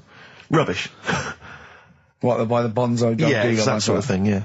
I'm sure Well, if you know what Carl... Look, the telephones have gone mad! Yeah, well, we'll find out in a bit. I mean, I'm not that bothered. I'm not going to buy it. It's just that we were talking about songs and that. It'll be good to know who it was, but... Yeah. Right, Rockbusters. Okay, now how long... Where did you get the phone? What, do you want to just answer Well, that? ask the phone, so just answer the phone. See what it is. Just see someone's... Hello? Hello, mate. Alright. Yeah, that song, I don't know if it's by, or is that what you want? That's the bit I wanted, really. What's the name of the song? Well, you know how it goes, it's like, born nights on and dawn out a bit. Yeah. Oh, yeah. Sorry, I don't think you've helped much, though. You can't remember what it's called or who it's by. Well, no, I mean, I know the tune, but that's about it. But he's It done seems well. to me- Steve, yeah, he's done well. He's given up his spare time to call in and sing us a song. Don't diss him. Rick, I'm concerned he's just only marginally remembering it more than Carl is. It was actually in, I think it was in the Blob, no, it was in something like the Blob, actually. I think Steve McQueen was driving away and it was running in a sequence. This is so very familiar. Thanks very much, mate. See if we can get a title off someone. And XFM. Hello, yeah, I know the name of that tune. Go on. It's the Purple-Eyed People Eater? Yeah, that sounds about right. And who's it by? Yeah, well, I'm just at work and, Who is it by? It came to my mind. Do you know who it's by? I don't know who it's by, mate, sorry. This is not enough information. I wouldn't phone in We if I didn't had half ask the Lewis, information. but we asked him just what the tune was. But I want someone like Paul Gambaccini to call in. He knows what chart position it got to. Okay, right. Thanks very I don't much. think this is enough information. That's two people. The thing We barely is, got if any you know the information title, from. we can put it in the internet, can't we, and find out who did it. Yeah. That's full of Brilliant. information. Well, thank you very much for calling in. I don't know why they bothered, frankly. Right, listen. Sorry, Rick, no, I mean, I just think if you're going to bother to call in a radio station, have the facts. Have all the facts you have. He hasn't got the facts, and he runs the radio station. He doesn't run it. They keep him here like a mascot. He's like a pet, isn't he? They have him running around the office. God. Now listen, it's Rockbusters. I've got the prizes here. Rick, I'll be honest with you. I mean, we've given away some shoddy stuff in the past. This But is it's the worst absolute collection. tat, is it? This is really scraping the bottom of the barrel, Carl. I mean, Hold on, the how phones many are more going of mad. these can we give away? If you're still phoning, hang up because we're not going to bother anymore. We're really sorry about that. Maybe email us or something. Lonesome Day by Bruce Springsteen from his new album The Rising on XFM 104.9. Ricky Gervais, Steve Merchant, Karl Pilkington. Foreman just phoned in and said to Carl, stick up for yourself. Don't listen to that Merchant. He does my head in. He's so arrogant. I don't think I'm arrogant. I think I'm mean. Yeah. I just think I'm sort of objectionable. I don't think it's arrogance. I think it's No. sort of nastiness. Yeah. I'm just not a very nice person. But believe me, I'm not arrogant. I think I'm pathetic. We've had a lot of emails saying, could you bring back White Van Carl? Oh, yeah. Which is that section of the show where we ask the questions that the Sun asks Someone various else. random punters Yeah. of Carl. But sadly, recently, they've got very politicised and very kind of, basically a little bit depressing. So there's not really anything appropriate. Supergrass, Seen the Light, XFM 104.9. We're a little bit worried. We might have a technical hitch here. We've had no emails, and usually we get loads and loads. So we're worried it's us. Can someone send an email? Yeah, just a test email. Yeah, but we won't know if they have or not. They might just be ignoring us. No one might be listening, Steve, so this isn't proof. I guarantee there's at least one person who would send an email. Maybe if Dickie Anderson's listening, he could do it for us. Anders! Do us a favour for all the pleasure we've given you over the last few years. Ricky.gervais@xfm.co.uk. If you haven't heard the Rockbusters, might as well give them out. Well, let's check the emails working before we do Yeah, that. otherwise it's a complete... This whole show has been a sham and a farce and a waste of time. Well, I think they can take that as read. Well, listen, still to come, right? We've got the monkeys thing. Oh, chimpanzee that! And when I was out last Sunday, right, at Johnny's birthday party, Yeah. Steve was there. Yeah. Got talking about stuff. And a debate that we didn't really finish cropped up. It blew your mind, didn't it? Amazing. Oh, I know about this. Steve told me. This is the infinite amount of monkeys. Or a monkey with a typewriter and an infinite amount of time would eventually come up with the works of Shakespeare. Yeah. There was no debate. It's a philosophical, mathematical problem. There's no debate. It's true. It wouldn't happen. No, listen, Carl, listen. Infinity sorts it all out for you, right? An infinite amount of monkeys at a typewriter, right? They do everything. They type everything. Infinity just sorts it all out for you. There's no getting to it and they're going, oh, well, let's have a look what they've done. This one's come close. Did Romeo and Juliet. It would do it all. It would type everything ever possible, conceivable. Yeah, but it's a mathematical. Well, infinity we've heard your side of the argument, Rick. And I'll be honest with you, it's a persuasive one. But let's hear Karl, because he heard about this in a pub last week. Yeah, so what's your problem? What's your problem with it? What's your problem with it? Well, first of all, right, you're saying it's a load of monkeys. It's not just one monkey. It depends. That can live forever. No, wait. It's either a chimpanzee with a typewriter with an infinite amount of time. He would eventually, by definition, mathematically, type everything ever possible. Okay, or it's an infinite amount of chimps with typewriters, and one of them will type it first time. But already, that's not right. You either need to have what one do you mean? monkey. What? You mean let's hear his employment point. laws? What do you mean it's not right? Let's hear him out, please. Okay. If it's one monkey Yeah. with a typewriter that's got loads of ink in it and that, right? At least it knows what it's done in the past. It's not. Keep going. Crime. If you've got a load of monkeys, it's like if you have too many. What's that saying about too many chefs? Too many chimps spoil the soup. Right. Well, it's the same thing. It's like, well, I didn't tell you to put salt in it. I was going to put salt in it, and it messes it up. Whereas if it's just one, they know what's gone on. So what I'm saying is, just leave him go. I can't be bothered. I want to hear the rest. This blows my mind. He doesn't know what this does to me. It's a mathematical problem. I want to hear the rest. well, it's just I just don't think it will happen. What do you mean you don't think it'll happen? Infinity works it out for you by definition. Well, what's stopping them typing the same thing again? They would. In fact, the problem should be if you had an infinite amount of time that it would type. It works for Shakespeare an infinite amount of times and everything else an infinite amount of times. But you know, that's not as. But not Shakespeare. Oh, shut up, you idiot! Rick, do you know what he said to me? I said to him, I explained it to him. I said, you've got an infinite number of monkeys, infinite number of typewriters. They will type the complete works of Shakespeare. He said, have they read Shakespeare? You're an idiot! Play a record. Said, no, I'm not having this they're not conversation. doing it from I'm not memory. having it because it really, really winds me up. But you're saying they'll do it with no spelling errors. Well, they do it an infinite amount of times. And they do it wrong an infinite amount of times. And they spell the last full stop wrong an infinite amount of times. And they get one thing wrong in Hamlet wrong an infinite amount of times. They do everything an infinite amount of times. But are they going off a story that they've... Play a record, Carl, because I'm going to knock you out. I'm just saying... Shut up! Do they know the story? Oh, they're monkeys! Oh, Christ. No, right, okay. Right, Carl, she's a girl and I'm a man. Good that, innit? On XFM, 104.9, Ricky Gervais, Steve Merchant, Karl Pilkington. As ever, Rick, there's always someone who steps in to defend Karl. Okay, what is the defence? What is the defence? Here's an email from Scott Coomer. He says, Karl is actually right. I've got an A-level in statistics and probability. It doesn't matter how long they have and how many monkeys you have. You cannot guarantee they would type the complete works of Shakespeare. Infinity makes it probable they would get it right, but not definite. Yeah. Well, yeah. Yeah. That's what I was saying. No, you weren't saying, Karl. You don't understand it. Infinity sort of sorts it out. That if they do anything, they nearly do everything, won't they? No, I mean, they'll give it a good shot. No, that's not the point. But the I'd point be is surprised if they did one page right. Right, listen. It's not to do with consciousness. It's not to do with them aiming. They are just bashing away at the keyboard. It's like they're used to show that there isn't consciousness. They chose the chimpanzee because it can type, presumably, hit the keyboard. It's because they hadn't come across you at the time. Yeah. It's to take out thought out of it. It's to take out reason and trying, right? It's just random. They're saying that if you typed enough things, if the computer was left typing everything, if you left it for an infinite amount of time, and they chose Shakespeare because there is meaning behind it, and it's difficult to get it exactly right, to show you that Infinity would come up with it's not just Shakespeare, it's every novel. It's everything. Fairly eloquent there from Gervais. A quick riposte, please, from Karl Pilkington. No, I'm just saying, what I don't understand, if it hasn't read it, then how does it know where it's going?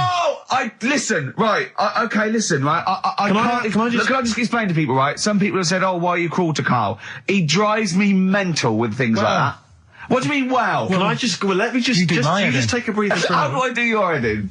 He keeps coming in the week. You know that I work here properly, yeah, in the week, don't I? Yeah. I've got a proper job, yeah? Yeah. Should be 9 to 5, but I normally get in at about 8 o'clock and work A lot till of people about getting 8. 8 o'clock. Working hard, trying to do my job. 3 times this week, I've been rushing around. I walked past my little studio. He's sat in there, all right? Now, because I've got this sort of job, I can get away with it. I said to him, if I was a doctor, would he keep coming to me practice? If you were a doctor, there'd be severe problems with the NHS. Oh, imagine that. The standards would have lowered so much if you can arrive at the hospital, you're a We'll doctor. pop in, I'll go to lunch, don't we? We have a little lunch break, don't we? I go, come on, let's go now. He goes, I'm busy. I go, come on, let's go now. He's going, oh, you're doing me head in. Well, when I was talking about the monkey conundrum with Karl, he said to me, right, if I had a day off work, and I was, say, watching the TV, and with one hand I was typing a typewriter, would I type Shakespeare? I mean... Yeah, but you see, there's certain things. We were talking a little bit about this stuff the other week, weren't we, when we said, you were going on about Einstein, and I said he's not that good. You know, E equals MC squared. You know, it sounds good, but I've never used it and that. Right? I've never used it! You haven't used 2 and 2 equals 4, Karl. The fella with an apple fell on his head. You know, it could have been anyone sat under that tree. Do you know what I mean? It's just annoying. Lucky. And It just happened to be a genius. Newton gets all the credit do you know for what his I mean? laws of the universe. Well, other people were working whilst he was having a lunch break under the tree. Okay. So in a way, it's like he didn't deserve to have that success story. Again, forget the apple and the tree and whether he was sitting down having a lunch break. It's totally irrelevant. Yeah, but what I'm saying is there's certain things that will just happen. You know, it's like, I think we were talking, when we were out eating the other week, we were talking about Noel Gallagher. Well, this is reason the monkey discussion came up, right? Noel Gallagher... I don't know what to say. I don't know what to say. Rick, I don't want to misquote Noel. I'm gonna be like Herbert Lom in Clouseau. I'm gonna get a twitch whenever he opens his mouth. I don't know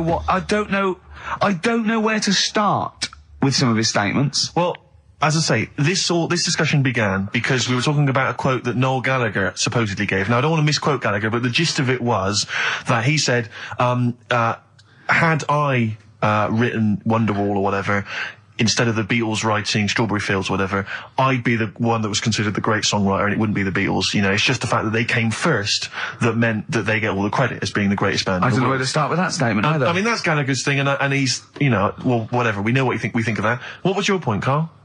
You agreed with him, didn't you? Yeah, I reckon, right? Do you know we've talked about putting a baby in a room before and it'll know what colour it is and stuff? If you've got a room that's painted red, right? But forget that, because that's going to confuse Hear him out. Listen to me. Say if they did some new TV show, right? Like, what's that film with Jim Carrey in where The Truman Show. The Truman Show, right? So they make up a little room and some woman has some kids and you say, right, let's put the kids in this room, and they don't know what's going on outside. They don't know anything about, like, EastEnders and that. It's like their little world, right? They don't know anything that's gone on. How could a child survive without EastEnders? Right, listen. So he's sat in the room, right? And then when they're all asleep, right, Wait for this bit. someone Have you heard this? Yeah, bit? wait for this bit. They're all in a room. Yeah. They're asleep.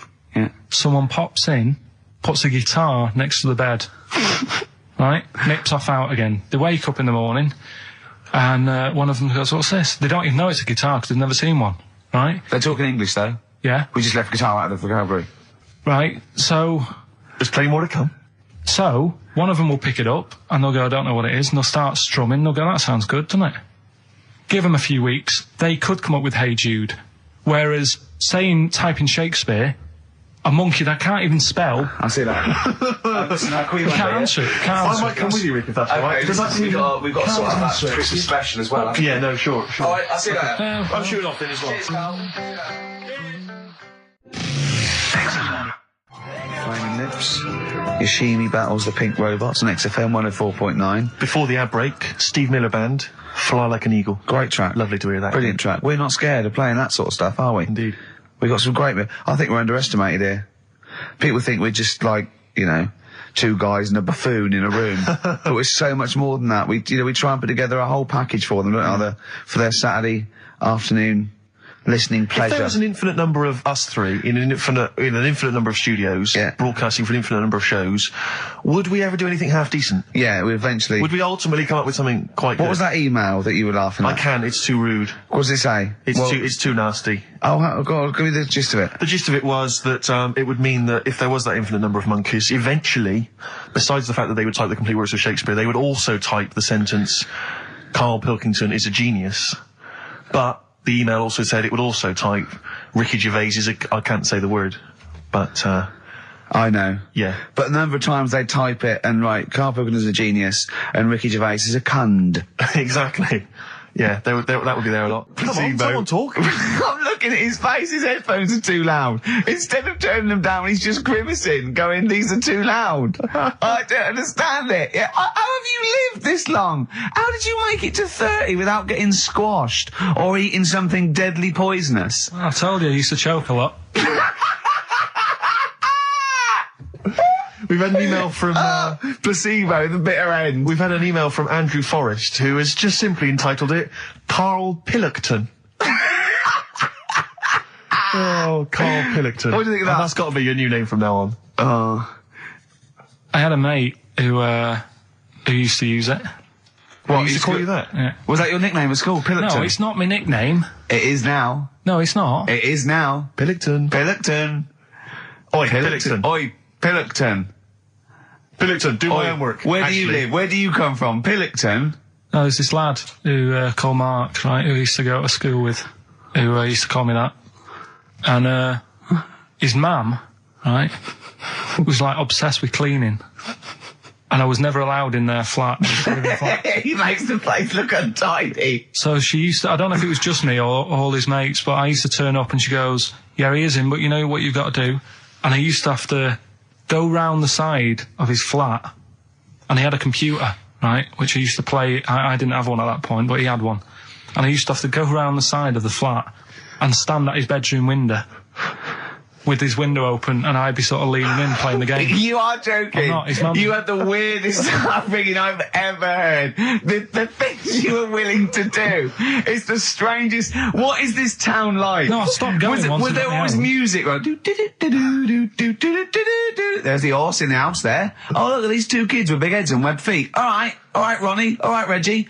What was it like? She was obsessed. It is like you've grown up in a cartoon made for children. Yeah. No, his mum was really obsessed with cleaning. Can I play through his window? I used to... Mrs. Ramsbottom, can I play through Mark's window? Alright, you know what you have to do. She used to be up till about 3 in the morning. Pilkington again? Have you washed your hands? Well, up till 3 in the morning, washing. She used to be up doing the tiles in the kitchen. Washing until 3 in the morning? It was at 3 in the morning. And for ages and ages, that saying that out on the tiles, I used to think that came from, like, his mum. Because she was out, like, cleaning them late. So, till I was about 13, I thought that saying, out late, on the tiles... Yeah. Was... And now you're not confused by anything. Well... There's no misunderstandings in your life now, is there? See the grass, seen the light. I just think of people... sort of other Saturday going, you coming shopping? I go, I can't, I'm listening to XFM, there might be some monkey news. And they waited 2 hours for that. What sort of a show has a feature called Monkey News? Well, I have to say, the monkey story has been corroborated. Which one? Well, this one, it says, police in Britain this week are on the lookout for a very different kind of burglar. A chimpanzee who has been sighted breaking into a house in Hackney, stealing a mobile phone and leaving. The chimp is also the prime suspect in a break and entry in a nearby house where part of a radio was taken. One policeman stated that it might have been trained to steal, but a monkey's not going to think, that's a mobile phone, I'll just have that. Look at Carl's face. Yeah. Fact. That's fact. WC, featuring Snoop, The Streets on XFM 104.9, Ricky Gervais, Steve Merchant, Karl Pilkington. I think we should kick off with a bit of a competition. I think we should get the listeners involved here. Mm-hmm. Phone up if you want to play XF Family Fortunes. Now, a lot of people, of course, won't be familiar with this because we played this in the very early days of XFM. Yeah. Do you want to explain the rules, or do you just want people to phone in? It's like Family Fortunes. We need two of you. I asked Do you remember we discussed this before? You can't say that. Yeah. And so get two on the line. You're competing against each other, and so it's fingers on the buzzers. Will you stop chewing, picking your teeth? I mean, even if the listeners can't, it really annoys me. It is a bit like having a chimp in the room. Do you know what I mean, Carl? Right. Have you ever seen him eat hot food? No. Honestly, it is like a chimp. And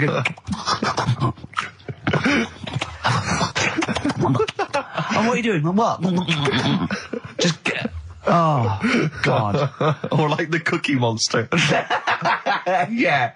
Oh, God. I'm never annoying, Carl, so why are you? Do you know what I mean, Steve? You're so annoying. I'd say, have you been with him for trying to have lunch with Ricky? Yeah. It's the hardest thing possible. You wander around for hours. It's a combination. It used to be bad even before he was a celebrity because he has a tolerance level. It's extraordinary. I mean, he is irritated by a car honking its horn in the street. It's like, I can't believe it. Let's go in here. I'm so angry. He gets annoyed by police sirens, by rain, wind, birds in the air, other people in the streets. They're the most annoying. Children particularly, whether they're in a school playground we happen to be walking past, whether they're on TV. It's just noise that isn't mine. Well, I know, but this is the thing. You are the most irritating man I've ever met, without a shadow of a doubt. I mean, you know that, Carl, don't you? I mean, noises he makes. It's extraordinary. I mean, I've been editing some behind-the-scenes footage we shot of making the second series of The Office. It's extraordinary. I've had to cut sequences out involving Ricky because they'll just think he's a gibber, just think he's an idiot, like some kind of puppet that the rest of us are controlling, because he's shouting, he's whistling, he's honking, he's making noises, he's dancing around.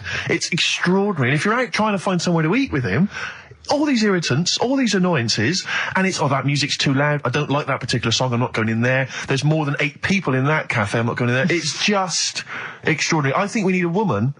I'm thinking of hiring a woman, like a PA, to just go out ahead of us, scout ahead of us, go in, and she can just stand back and say, oh, sexist. Oh. Or a guy. Oh, that's or a fella. Oh, sexist. Or a fella. Just to scout ahead. Oh, I'm thinking back. of hiring a woman, subservient role. We couldn't hire him. Oh, no. Oh, sexist. Well, that or a chance to meet a woman. Yeah. That I'm also paying. It's like paying for it. It's Exactly. slightly more above board. Yeah. So, if you want to play Family Fortunes, call up. What's the number? 08700 800 1234. Yeah, it's just like Family Fortunes. Two of you are competing for some great prizes.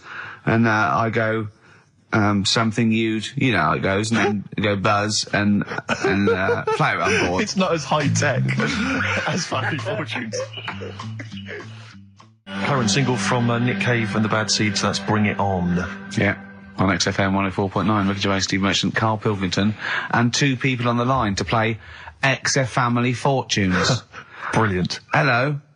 Steve Hello. first. Steve, hello. Steve first, hello, how you doing? You alright, mate? Where are you calling from? From my pub in Barnes. You got a pub? Yeah, In Barnes? yeah, Are you posh? no. Oh. I suppose you're the local landlord. Do they come in and sort of like go, good man, there's a shilling, get me some ale? They're all posh in Barnes, aren't they? Well, no, not all of them, actually. Does Nigel Havers come in your pub? Because he lives there, doesn't he? Well, none of them do, actually. I know there's lots of them about, aren't there, in Barnes, but no, not You've in banned them. You've banned them. Who's on the other line? It's, Jennifer. Jennifer, hello. Hello, Where are you calling from? I'm calling from Forest Hill. Forest Hill. That's Yeah. right south, and I don't go out of WC1. Oh, you should. Do you run a pub? Do I own a pub? No. Do you drink in one? Yes. That's just good. just some friendly chat there. Yeah, You know, the thing between the brain that you were talking about before. Oh yeah. I can't remember what it's called, but they did an experiment, and apparently the length of it determines whether you're straight or gay.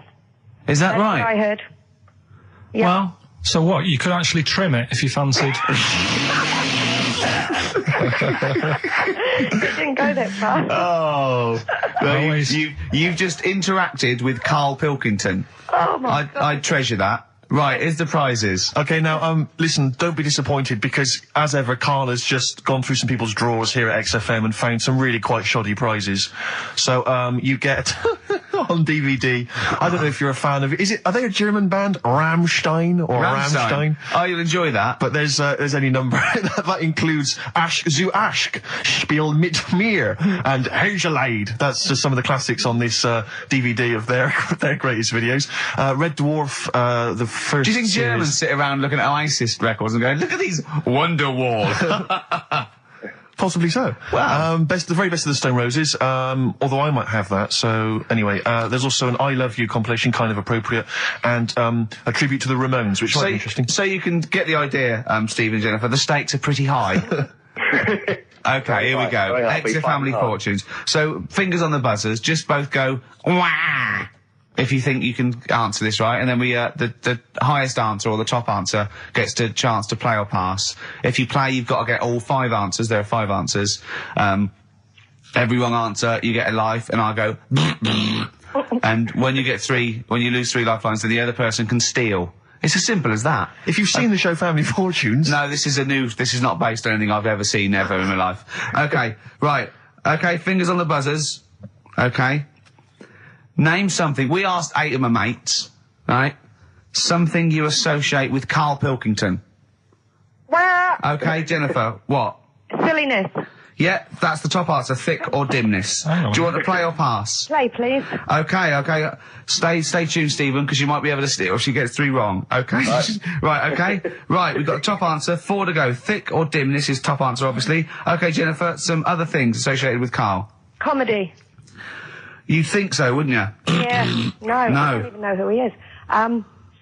You don't even know who he is? No, she does. She must And do. yet, bizarrely, she knows that silliness or Yeah. stupidity is the top I know, answer. Yeah, come on. Something else. The smelly eyebrows. One more wrong answer, and then Stephen gets a chance to steal. Okay. I don't know. People are screaming it at home. Very sensible. Oh, What was that? Very sorry. sensible. Yeah. Okay, Stephen, can you think of one of the answers that Jennifer didn't get? Must be a mind for inane nonsense. Oh, well, I'm going to give you that because number 5 is even thicker. So, yeah, what you missed is, our top answer was thick or dim. Second top answer was Manchester. Third was Roundhead. 4th was airy Chinese kid. And 5 was, even thicker. So I think Stephen's the winner there. Yeah, I think he's done well. Yeah. You enjoy Rammstein, and you get the Stone Roses and an I Love You CD. So that's the pilot for this show, okay? When Blockbuster's all over, we're going to phase in XF Family Fortunes. Karl, thoughts? It's not that good, is it? Why? It's not that good. Just... I'm not that happy with it. Why? Why? Yeah. Well, just... What else? What? No. You're definitely right about that top answer. Well, thanks. So Stephen wins all those prizes. Yeah. Stay on the line and we'll take your address. And we'll send something to Jennifer as well for even bothering to talk to Karl. What's this, Karl? What are you playing now? Badly Drawn Boy. Yeah, excellent. When Bye. am I doing Rockbusters then? Later. Can I just, sometimes I get told off by Karl. He gets a little bit sulky if I slag off the prizes that he sources for each competition. This is from Rob in Croydon. He's a former winner of Rockbusters. Yeah. He said he didn't even know what the prizes were going to be when he entered. He won, and sure enough, for one night only, he was a hero. The following morning, it was just Rob again, and all I had to show for my triumph are 5 compilation CDs I'll never listen to. Yeah. And 2 DVDs I'll perhaps get £9 for on eBay. Please get some decent prizes. Ricky, you're BBC's golden child of comedy. What are you doing? How many of your listeners really are into Stephen Polyakoff's The Lost Prince? No one. That's how many. Now that is a winner. That's someone who's got a reason to like us and like you. I think he's got the same attitude as Steve when you give him something for free. Yeah. Sorted you out with NERD tickets for last night. A lot of messing around, a lot of phoning round going on to get you them tickets. Yeah. Come in today. You enjoy the gig. Couldn't be bothered going, Karl. Typical. Yeah. I didn't say I couldn't be bothered going, Karl. You just assumed that was the case. You're right, but Well, the point is this, Karl. Once you've given me the tickets, they are mine to do with as I see fit. The thing is, what annoys me is, right, I bet he hasn't even listened to them CDs. He might find something on there. That's his point, I think. Yeah, to be fair. But I don't want to give them stuff that's too good, because then they'll listen to CDs instead of XFM. Of course, there's always careful planning. So You always got an answer. Yeah, oh, Carl, you're my hero. We don't care, do we, Carl? Well, I think the prizes are all right considering what they've got to do. Do you know what I mean? Yeah. Right. It's just a bit of fun, for God's sake. So Please do not blaspheme on air. something else we're giving away. Go on. The Shining. It's just more throwing away, isn't it? Once again, Is it on video? Once again, it's on VHS. Just because you buy it out of your own money, Carl, stop being so mean. And I want to watch it tonight, because it's one of those films that... So you're going to watch this video and then you're going to send it to someone as a prize. Yeah, it's one of them films that... Oh, sorry, what, you just said yes to that without blinking. Oh, yeah. You don't think, like, Les Dennis doesn't have a quick go in the car on Family Fortune before he gives it away? It costs Jim Bowen has $5.99. a go at those his and her towel racks. It costs $5.99, Carl. Okay. Letter to Hermione by David Bowie. Well, we're all getting stressed here. We're going to run out of time again. We haven't had enough answers. We left it so late. We had so much rubbish to pack in. You did it on purpose. What? What do you mean? You did it on purpose. I love Rockbusters. I think it's the highlight of the week. But I remember again, in the early days of Rockbusters, we used to get reams of emails. Do you know how many we've had today? Go on. 2. Yeah, because we've just done it in the last link, and people have to think about it and do research. They have to guess because I don't think XFM Family Fortunes is going to be a success. Don't knock XFM Family Fortunes, Carl. It ran on ITV for years. Right, well... Yeah. So has anyone got any right, Carl? What we'll have to do just as well, we haven't got any prizes to give away anyway, because we gave them away our next month. Yeah, we're coming through now. Let's see. Just hang on a minute. Well, this isn't radio. You can't just sit here looking at a computer screen going, hold on. That isn't radio. Right, well, it'll have to be the one who got the closest, right? Forever Lost, the magic numbers, and the magic number is 104.9. Oh. XFM. I'm Ricky Gervais, with me, Steve Merchant and Karl Pilkington. Right, 2 more shows. 2 are off air for, don't know how long. Is that 2 more including this one? Yeah, no. 2 more after yeah, this one. yeah, no. No, it's this is one, and then there's another one. Right, 2 more And that's shows. the last one. There's Okay, 2 right. more shows, yeah. Including this one. We're starting now. Starting now, it's 2 If more I'd have said this at the end, it might have been ambiguous, That was but I've why said I it at the was beginning, there's 2 hours, that's a whole show, Right. so there's 2 more shows. 2 more shows including this one? Yes, well, Okay. obviously. So 1 more show after It's this only one. 1:05. After this show, 1 more. Yeah, one more, yeah. Next week there's 1 more show, that means 2 altogether. Oh, no, now it's only 1 more show. Good night. Okay. Now, it better be a good one, Carl. Have we got Rockbusters? Yeah. To win those prizes? Check. Have we got Monkey News? Check. Is it a real Monkey News, or is it something that's is. slightly made Always up that is. you... What? Always is. Check. Okay. Knob News? Yeah, we've got a bit of knob news, yeah. I'm worried that Knob News, because it's only about penises, is a little bit sexist. Have we got any fanny facts? Can we sort that out for next week? I don't want to alienate our female audience. Welcome to Minge London.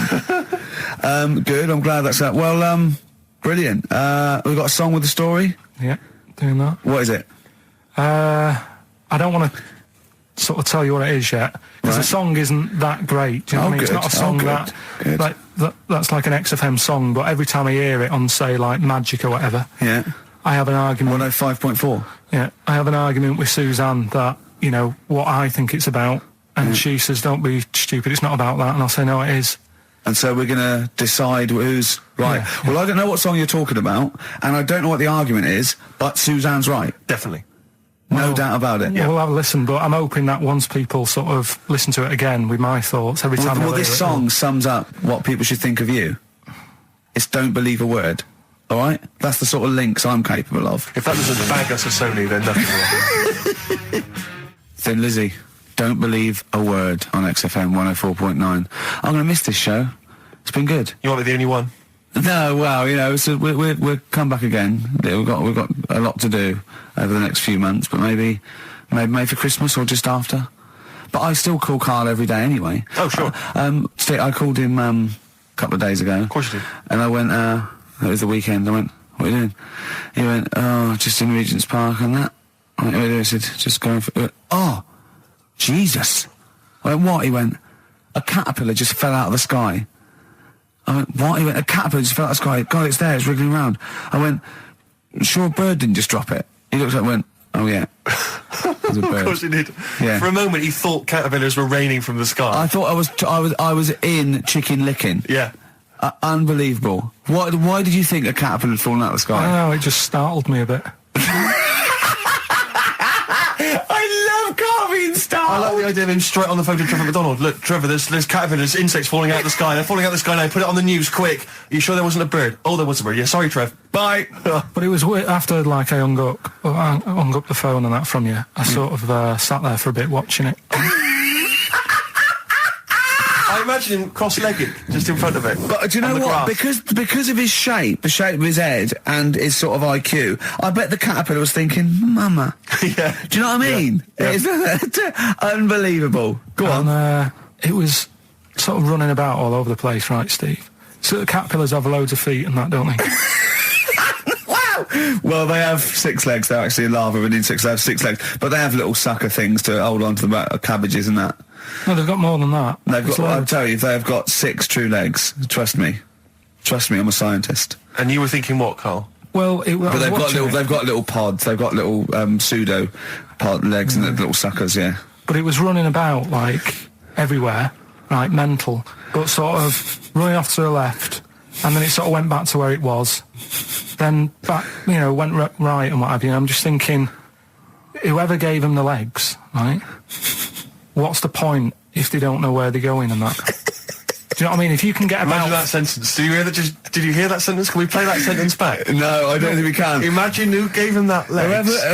Whoever gave him them legs, what's the point if they don't know where they're going and that? And that. Always and that. And that. But maybe you just, to be fair to the caterpillar, with all its legs, okay, and you know where it's going, it had just been plucked from its house by a bird, shot up into the sky, and then dropped from 80 feet, hitting the ground. Onto the head of a weird, bald-shaved monkey. It was probably concussed. Yeah, it's one of them things again, though. But it still knew more about the world than you. How does that make you feel? I just think it's a waste of time having all them feet. It's the same thing as the... Now it's got feet now! It has a nightmare buying shoes, doesn't it, Carl? All the... What was it you were saying about leeches and that? Because we were talking about insects. Well, they're not insects. They're not insects. What are they? Well, I think they're probably...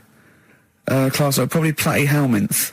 Probably sort of like a flatworm type thing. That's what you were thinking, wasn't it, Carl? Yeah, I'm not sure about that. I don't know what the phylum is, but they'd be, What was the leech? What was an interesting? Well, leech there's an experiment where you get a maze for a leech, and there's a bit of blood thing, and it eventually finds its way to the blood.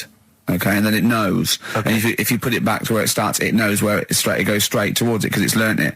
If you liquidize that leech and feed it to some leeches who have never done the maze, because of a thing called chemical memory, they find their way straight to the blood. That is extraordinary. It's extraordinary. Yeah. I mean, it's incredible. We should try that at Hampton Court one weekend. but maybe with some tourists. We'll just blend up some tourists. Or the people on them, I'll tell you who would do it, those people who go on Celebrity Love Island. Any of them. They will do anything to get They will be liquidized. People have enemas. They will do they wank off pigs. They will do anything to get on telly. What about that? Be liquidized and fed to another. Get one D-celebrity slapper, liquidize her and feed her to another slut. So we blend and see up if she can find her way and see if she can find her way to Channel 5. Yeah. What a brilliant show, hosted by Jimmy Carr. Of course. That'd be amazing. The Kinks, Better Things on XFM 104.9. Steve Merchant, Ricky Gervais, Karl Pilkington.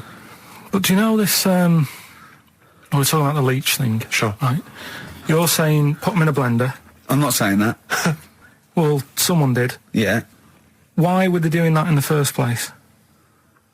Do you know what I mean? How did they find out that if you put leeches in a blender? I don't know. They probably kept notes. I don't know. No. But what made them? Were they just having a laugh? What made them go? Was it a party? It was a couple of 40-year-olds. They were at a party. It was a couple of research scientists. They'd been given £1 million, and the boss was coming around to say what you're doing, and they were just making a smoothie, and they went, "Quick, Mr. Yakamoto's come round, throw in some leeches."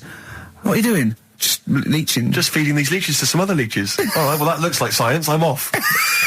Well, that's what Here's another £1 million for next year. Bye. Yeah. That's how they work, though, isn't it? A lot Yeah, of these scientists. that's exactly how they work. I'm That's just it. saying they're getting away with murder. Go on. Well, just the way they do sort of spend loads And of he time. can't say anything in front of him because everything's got a point with him. You can't have a conversation with Carl because he always sort of puts in a curveball. You tell him something, and the question comes back that you never could have expected. When I told him that story about the monkey who'd run away because he had an argument with his father, he said, "What was it about?" No one in the world thinks that. Well, no one in the world the- would ask that question. The leech thing. Do you know how you said show the leech the way to its better food, whatever it's eating or whatever in the maze, right? Yeah. It makes its way, right? It eats the cheese or whatever. Right? Blood, right?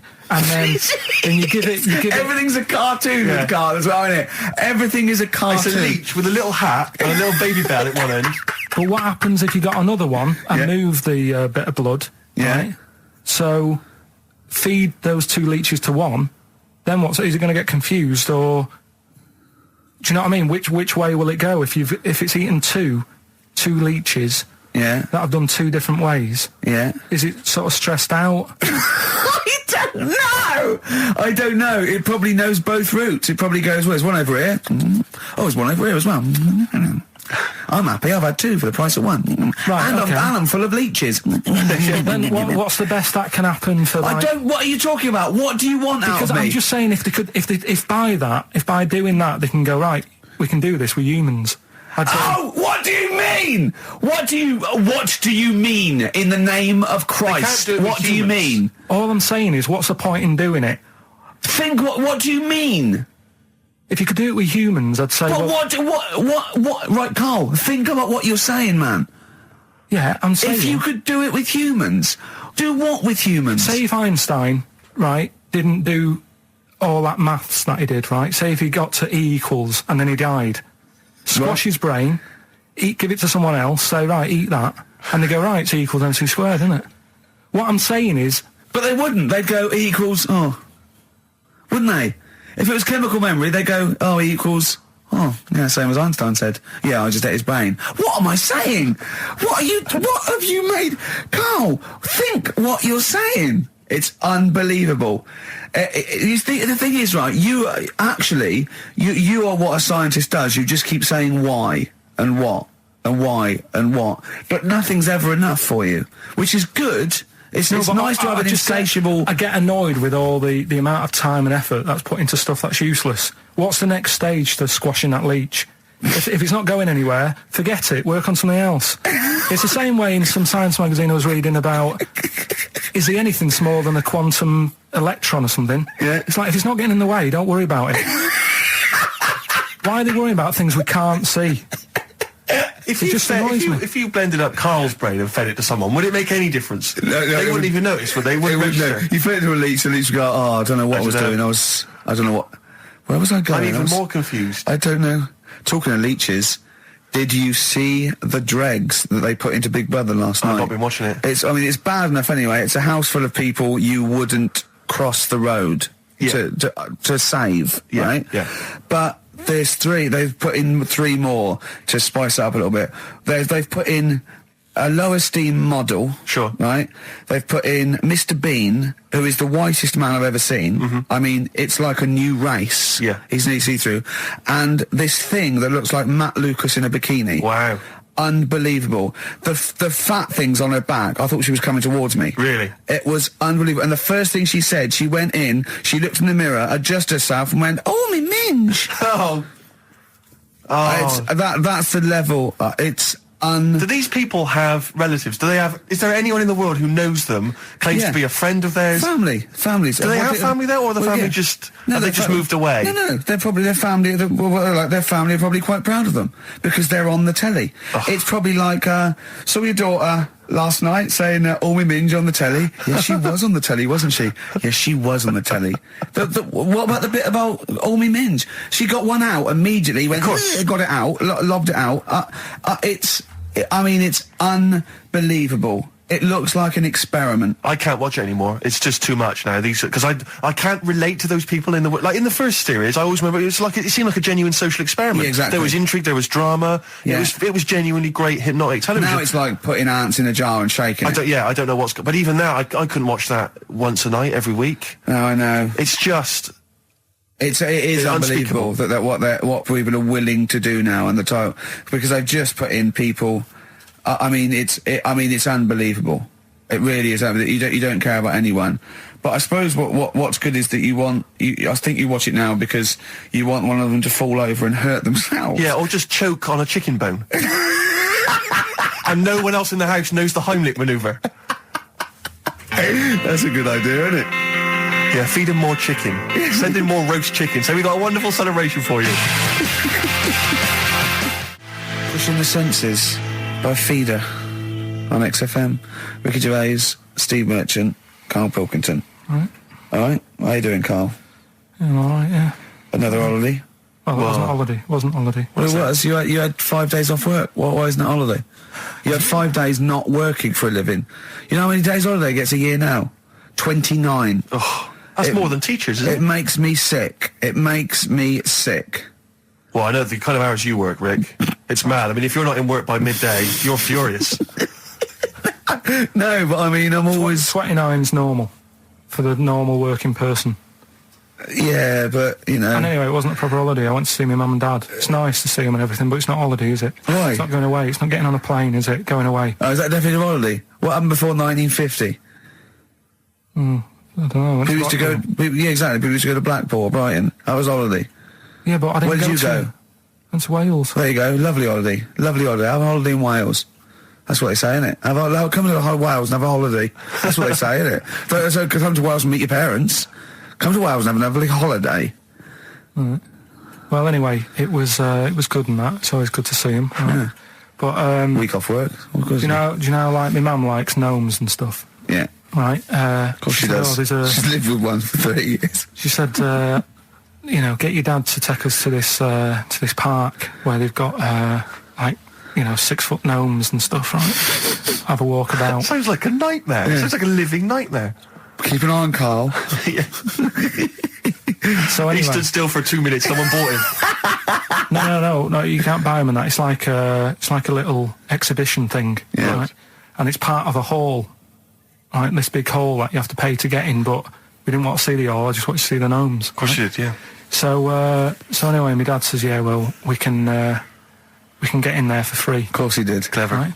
So we parked up on this little country lane, right? No one about. We walked How much down, was it to go in? Like £2? about £3 each. Yeah. But he said, well, yeah, but if you don't have to pay, do you know what I mean? You enjoy it even more, don't you, when you're walking about and you think, I've got this £3 in my pocket, no one's having it. Yeah. Right? No, looking over shoulder for a bloke with a peak hat saying, can I see your ticket, please? I wouldn't enjoy it more, no. Go on. Yeah, but you don't worry about it, do you? You got a bit of money now then, Rick. You've changed. So anyway, so we had to walk across about 4 fields. For £3. Right? And what happened was, we're walking through all these fields and what have you, big grass and muddy bits and all that, because it'd been raining, and climbing over fences and stuff. And we're in this field, right? And I look to my right, and there's about 30 cows all staring at us, right? And Suzanne started to panic a bit. She said, we shouldn't be here. Dad says, of course we can. We're allowed to go wherever we want. You know, all this land, it's ramblers' rights and all that stuff. Yeah. And take a cow if you want, unattended. So Serves him right for leaving him in the field unattended. I'm having one. Yeah. And keep us fed for a week. across. Anyway, these cows start surrounding us. Surrounding us. Oh, brilliant. Oh, no. Face off. And Suzanne's panicking, going, this isn't right. We're not going to make it to the fence in time. They're moving faster than us, and they started sort of running a bit. Wow. And it's like some kind of bovine West Side Story. A gang of cows coming at you. Don't worry about it and stuff. But my dad had to sort of stand there and wave a stick at him. Of course. And we got away, but Suzanne was having a bit of a sweat on. Got away. Saying, we could have got killed. Sure. And my dad saying, no, it never happens. And I just wondered if it does, if there's a risk of... Yeah, it is rare, but there's been a couple of cases of being trampled by cows. They're not aggressive. They sort of run through you. Well, they're aggressive if they've got a calf. They don't have kids. What? You had kids with them. Kids, yeah. That's goats you're thinking of. Yeah. Maybe they were trying to sneak into the gnome thing, and they were worried that, like, if too many people did it, like, they thought some cows, we can just sneak in. They were trying to, no one's expecting cows. And the cows were going, walk upright like you're a human. Don't walk upright. They thought you'd blow their cover. Yeah. Yeah, people have been killed by cows before. Yeah, that was like the highlight, and then... So when you arrived there, you were presumably covered in mud, looking like something that had just come from Glastonbury, staggering around this exhibition. It wasn't that bad. It was just like a woods, and it had like a funny sort of funeral, like a graveyard thing. Right. Yeah. With bodies sort of hanging out the ground and that, and we had these 6-foot gnomes. Right. And then we just set off again, walked back. But Well, sure this wasn't a dream? No, it was good. But then I got back, right, Steve, and called up Ricky. I said, right, are you about? Have a chat and that. So he said, I'll just come round. It's a nice day. Have a drink and what have you. So I got round there at about 6:30, right? Go up to his door, knock on his door, right? He stood there with his tackle out. Oh. Yeah, what did you make of that? What was wrong with that? What do you mean, what's wrong with that? Why were you looking at it? Why were you looking at it? I tried not to look at it. But again, you're always sort of attracted to it, aren't you? Kind of like... I've never been attracted to another man's tackle. I don't know what you mean. You can't help but have a little sly look. Especially when it's there. When you ring the bell, and I mean the one on the door, right? And that's hanging out. And does he dress to the left or the right? It was to the left, wasn't it? Yeah, it was left, yeah. Just popped it out of my shorts for him. Just popped him out of the shorts. Should have seen the state of him. Shorts on, no top, cigar. Looked like someone out of The Sopranos. It was a mess. Yeah. And then... we sat on the balcony drinking wine, didn't we? Did you pop it back in, or was it still... Yeah, I popped it straight back in. I've got the laugh. Sure. I've got the laugh I wanted. Yeah. He walked in, he went, it's not that hot. Straight away, it's not that hot.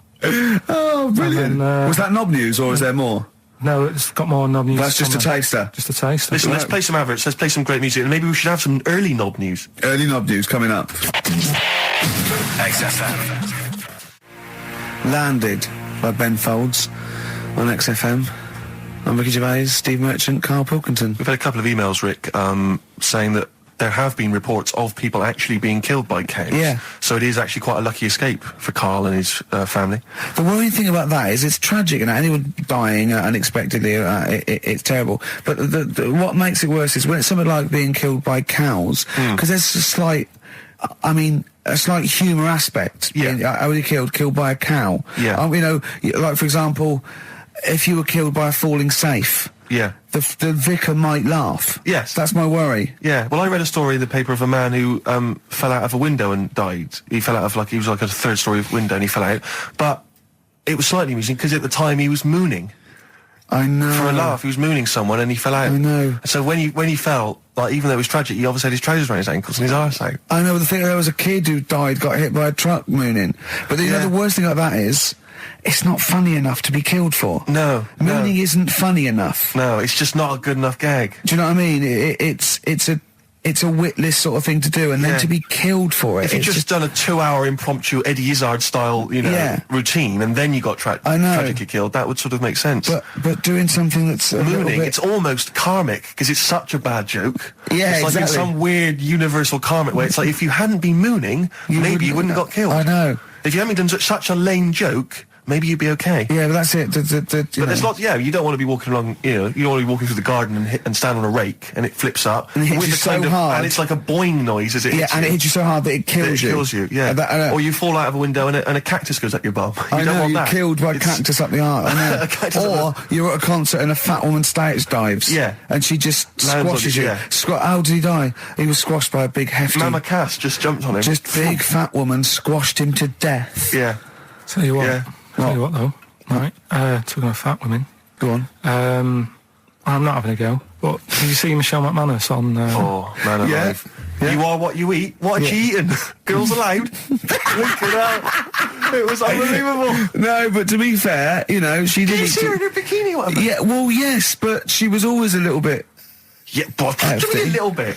Well, no, she eats too much, right? But what I did like about it was that she had a go, you know, she did lose Trying her... hard and that, yeah. Huh? I quite liked her at the end of it, really. Yeah, She's not an unpleasant woman. She's a lovely woman. But, I mean, like I said before, there was that interview in Heat magazine where she, you know, I tend to eat 11 packets of Doritos a night. Yeah. 11 I mean... Yeah. Come on, Michelle. Yeah. That's too much, isn't it? Unless you're trying to win some kind of competition, like trying to find some kind of, you know, a golden ticket in one of the packets. There's no excuse. What could you possibly be trying to win to eat those every day? But she's not... It wasn't her who annoys me. It's that doctor in it, that woman. She does me head in. Yeah. I can't be doing with her the way...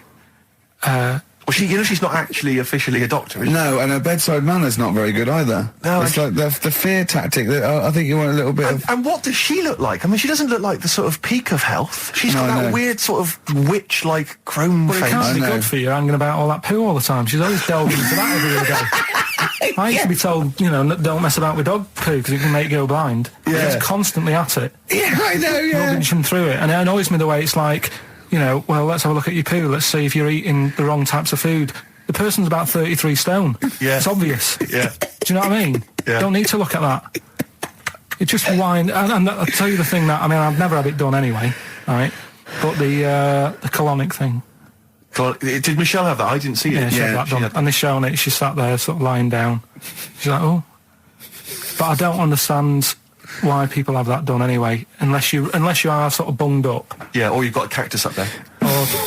Yeah. But the other thing is like the way, like it's a clear tube. Why do you need to? You know what I mean? Why do you need to see what's whizzing past? You know what I mean? Yeah. Like it's some sort of generation game.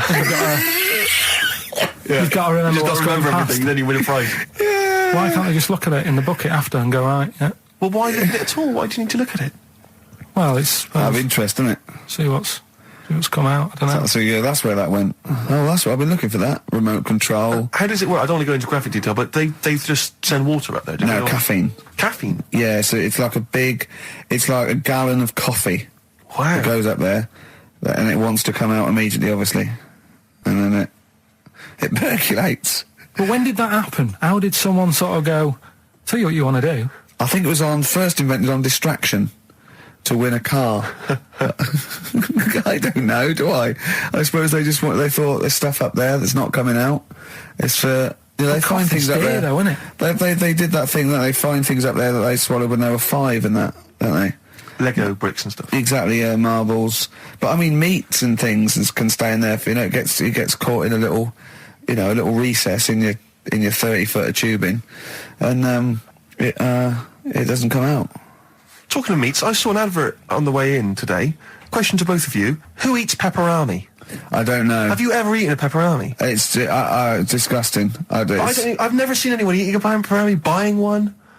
I've never heard anyone say delicious pepperami earlier. I don't associate it with anyone. I've never seen anyone eat when one. you think what is it, it's just sort of like curdled, salty. It's sort of like, do you want to try a big long blood bogey? Yeah. I won't, no. It lasts forever.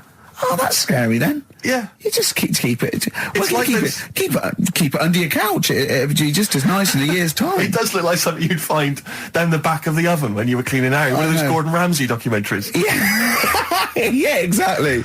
Because I always associate it's pepperami, and it's the those nutrition drinks, which are like it looks like a dog food tin.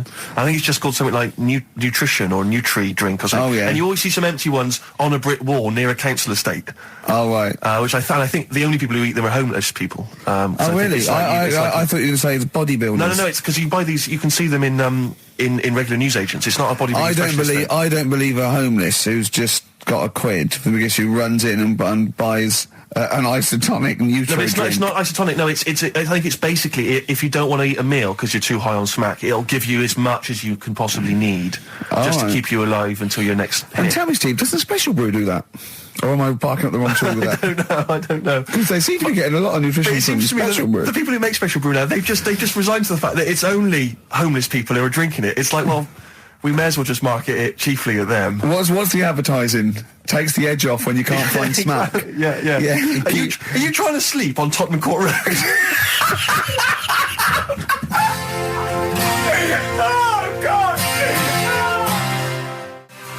Tom Petty and the Heartbreakers on XFM, Free Falling, Ricky Gervais, Steve Merchant, Karl Pilkington.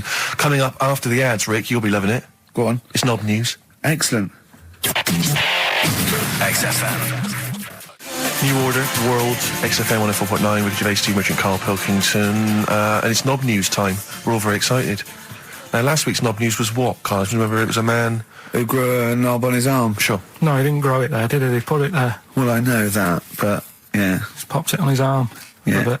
Yeah.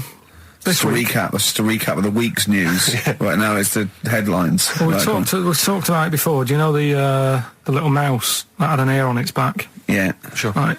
Well, you thought he had a bad time, right? Listen to this one. Mouse walking about with us, sort of wearing a monkey's testicle. They're just having a laugh. This is what I mean about a lot of scientists. What are they doing? When's that going to come in handy? I don't know what you mean. Well, they were seeing if, say if a fella loses one, right? Yeah. Hitler or whatever. And they go, well, don't worry about it. We can sort you out. I don't know what the monkey's going to do. I don't know if they keep passing them on or whatever. But the actual monkey testicle was put on the mouse. And it worked. It worked for the mouse.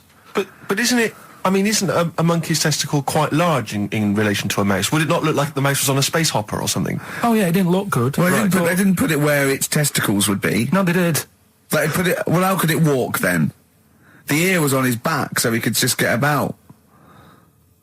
Well, I don't know. But well, you don't know, do you? You just guessed. Did they grow the monkey's testicles where the mouse testicles would... Well, it looked stupid anywhere else, though, wouldn't it? Oh, whereas a mouse with monkey testicles, that's fine. Oh, you'd be showing off. You'd be all right. I'd prefer that than the ear. When that mouse gets put back in with the other mice, do the other mice go, George, you look different. Have you had anything done? but the weird thing is, as well, apparently it still works as a monkey. What? So, like, what are you talking about? Like the sperm and that was it was still sort of monkey. Of course sperm. it was. What are you talking about? Well, that's weird. But what, Karl? What do you? It's only a thing to give it nutrients. That's all the thing they're testing. It's like grafting at that level. Right. What's your question? Because I'm right. What do you think? It would change eventually. It would have changed into a mouse testicle because it had been hanging round a mouse for so long. No, I thought the actual sperm of it though would be a mouse's. Why?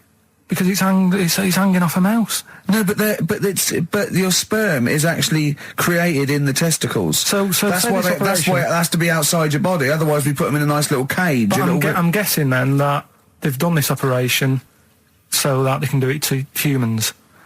Yeah. Why would I want a monkey testicle if my kids are going to be monkeys? What use is it? No, think. That's no. That's going to happen anyway, Karl. Yeah, but think. Think of what you're saying. They've grown a monkey testicle on a mouse to see if it would still function as a monkey's testicle, okay? So they can do that to humans. So think, Karl. What they'd do is they'd grow a human testicle on a mouse and it could still be used as a human testicle. So what? To give you a testicle that you've lost. From a mouse? No, from another person who it was kept alive on a mouse. Because it's kept the nutrients alive, as opposed to keeping it in a deep freeze. Maybe bollocks go off after a week. I don't know. Maybe they get accidents. He had a little a card. Do you donate your testicles? Yeah, I'll tell you what. No one needs testicles yet. Let's keep them on a mouse. You have yours ripped off in some sort of bizarre skiing accident. You go, well, you're in a Battersea Dog Town. You pick the ones you want. They can grow them on anything. They can grow them on a Dachshund. Bulldogs are growing them usually that's where you see a bulldog. Usually that's waiting for an operator. What don't you understand, Karl? Hang on a minute. I thought this was knob news, not testicle time. I don't understand what... Yeah, testicle time's not for another 10 minutes. Yeah. No, it's all sort of linked and that, though, isn't it? Well, sometimes it's linked to a mouse. But what do you think about, like, I don't know, testing stuff out like that? Is it worth it? Could you not just go straight from... But listen, Karl, I'm getting this information from you. No, it's if this was on right. Question Time and someone said there were, Dimbleby and Paxman or whoever said it, I'd think about it as a moral dilemma. You've just said you saw a mouse with a monkey testicle. What do you think of that? I don't think anything of it. I don't think anything of it is the answer, Carl, because I can't trust the info. I cannot trust anything that comes out of your mouth. Well, it's true, but it's just all this. It's the same thing, innit? It's the leeches in a blender. It's the fella looking at an electron. Yeah. It's the mouse with an ear on its back. Yeah. I don't know what the point is. But you don't read on. Because I've seen you read something and you're going, look at that. Man survives on eating knee. And I go, what else? You go, I didn't read on. I didn't read on. You look at the mouse with the ear on the back, and you just think, that must be murder at a concert. You don't think. You don't think. No, anything I else. just You don't think, read on. is it worth sort of wasting You think he swallowed someone's ear? He gnawed it away and swallowed it and it's just in his system? Yeah. No, I just get a bit sad about the mice and that. I agree. I mean, that is sad, yeah. Of course, anything like that is awful. Well, saying that, I remember ages ago, they have a load of people on Oxford Street. Don't know if you've seen them, where they get you to sign stuff. Yeah. And the woman got annoyed with me, right, because she was saying about, drugs with animals, testing them out and stuff like that, which is bad. But, and I was saying, yeah, it's really bad, and I was looking at the pictures and that. But I said, what would happen, if like the drugs, aspirin, and the monkey's got headache, is it such a bad thing? She got annoyed, didn't want to listen anymore. It's a good point, though, isn't it? At what point is it cruel to test stuff out and things? Yeah. Give it some Nurofen. It's happy. Yeah, well, I bet that mouse had headache. Because everything must have been loud. The other mice squeaking must have done its head in. Yeah. Oh, that would give him a Nurofen. Turn that radio down. Give him a Nurofen, please. But listen, are we going to get Rockbusters out of the way quickly? Go on then, quickly. Might as well do it. It's not going to take long, is it? Right then. So, 3 clues and that. Yeah. Initials of a band and artist. Yeah. And win some stuff. Steve can go through the... Ladder 49 better be in there. Oh, let me just quickly... It's Ladder 49. You get on with those clues and I'll tell you what's happening. And this is the last time. The winner of this... No, we'll do it again next week. Oh, is it? And then there'll be 6 people, and we just draw someone out of the hat to win the signed Homer, the Nigel Tufnell, and the Us as Flanimals. Right, you ready? But they've got great prizes. They've got Alias. They've got Alias, they've got The Aviator, a Batman cartoon series, M. Night Shyamalan's The Village, atrocious film, and Ladder 49, there it is. Brilliant. It's in there. Joaquin Phoenix, John Travolta. Their greatest challenge lies in rescuing one of their own. Brilliant. Go on then, Carl. Right, the first one then. When I'm ill, I throw up horse food. When I'm ill, I throw up horse food. How can that work? What's going on there? The initials there, I-H. Right? It's a band or an artist or a singer. Something like that. I-H. They're the initials, the clue. I've got it. When I'm ill, I throw up horse food. Right? I've got it. Right then. Well, don't say anything. Works, doesn't it? No. Second one, that garden tool, it's not yours. What are you doing with it? Right? Yeah. That garden tool you're messing about with there, it's not yours. Yeah. Give it back. Right? What's that? ND. ND. Right? Artist or a band. What's going on there? Right? Third one, that male sheep sounds fed up. Why is he fed up? Right? TR. TR's the initials. That male sheep sounds fed up. What's going on? If you know the answers to them 3, email in ricky.gervais@xfm.co.uk, or you can text in 83XFM. Right? Great prizes. You can win yourself a copy of Ladder 49. Foo Fighters, Best of You on XFM 104.9. All right, Carl, you calm down now about science. It just does me head in, a lot of this stuff. I think I would have been better off sort of growing up in the 1940s or something. Why? Where there isn't as much science going on. People just live, don't they, for the moment. So you know what I mean? Well, what if you'd had to go to war? What? All right, maybe 1945, then I'd be happier. Just after the war. Just that bit after the war and before they started What messing age? about. What year would you want to be born? When was the war over? 45. Right. 46 then. But there's Born rationing. 46. There's rationing for another 10 years. 56 then. But there's a lot of science going on. Oh, forget it. it just annoys me, all the messing about. They're always messing about with stuff, and I sometimes think, is it doing any good? Is what I mean. Mouse with ears, mouse with monkey's testicles. They're messing about with a mammoth now. Go on. Well, they're just saying, well, they're managing to knock one together. Who and you just think, some scientist somewhere. Andy. No, but it's just, do we need, I mean, we've done it before about the do we need them thing. The amount of creatures and insects and that are knocking about. You've got that caterpillar that I mentioned walking about, it doesn't know where it's going. Get rid of them. The mammoth. The world's busy enough. It's crowded. It's overcrowded now. How much room are they going to take up? Do you know what I mean? Why are they doing it, Carl? Do you know? All you know is that they're trying to muck around with them. Because they can, because that's all it is, isn't it? Because they can. They're messing about. Someone's being paid to do stuff. What else are we here for? If not to try stuff out. What else are we here for? What do you mean? Well, what are we here for? Just to enjoy life, isn't it? Well, some scientists enjoy knocking a mammoth together. No, but don't worry about the mammoth. It died out. Maybe it died out for a reason. Why didn't Noah save it if it was important? Because Noah, what do you mean? Noah's not true, is it? Well, I don't know. There might have been some truth in it. What truth in it? That he put 2 of every animal that existed into an ark. How big was this then?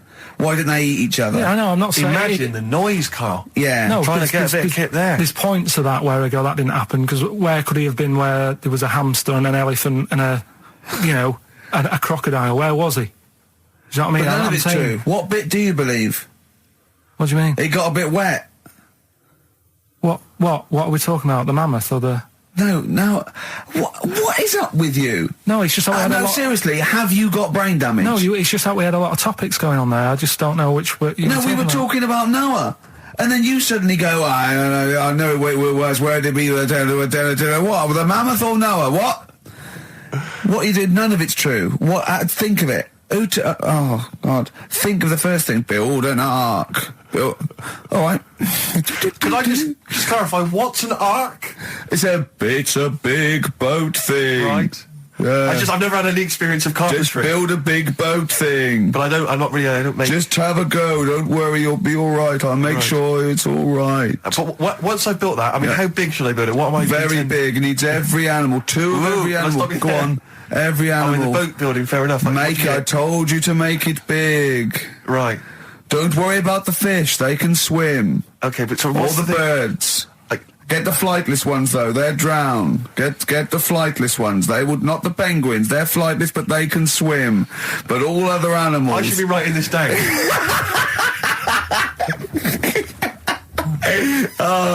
Why? I mean, wouldn't you have took that opportunity to go, right, forget the, whatever.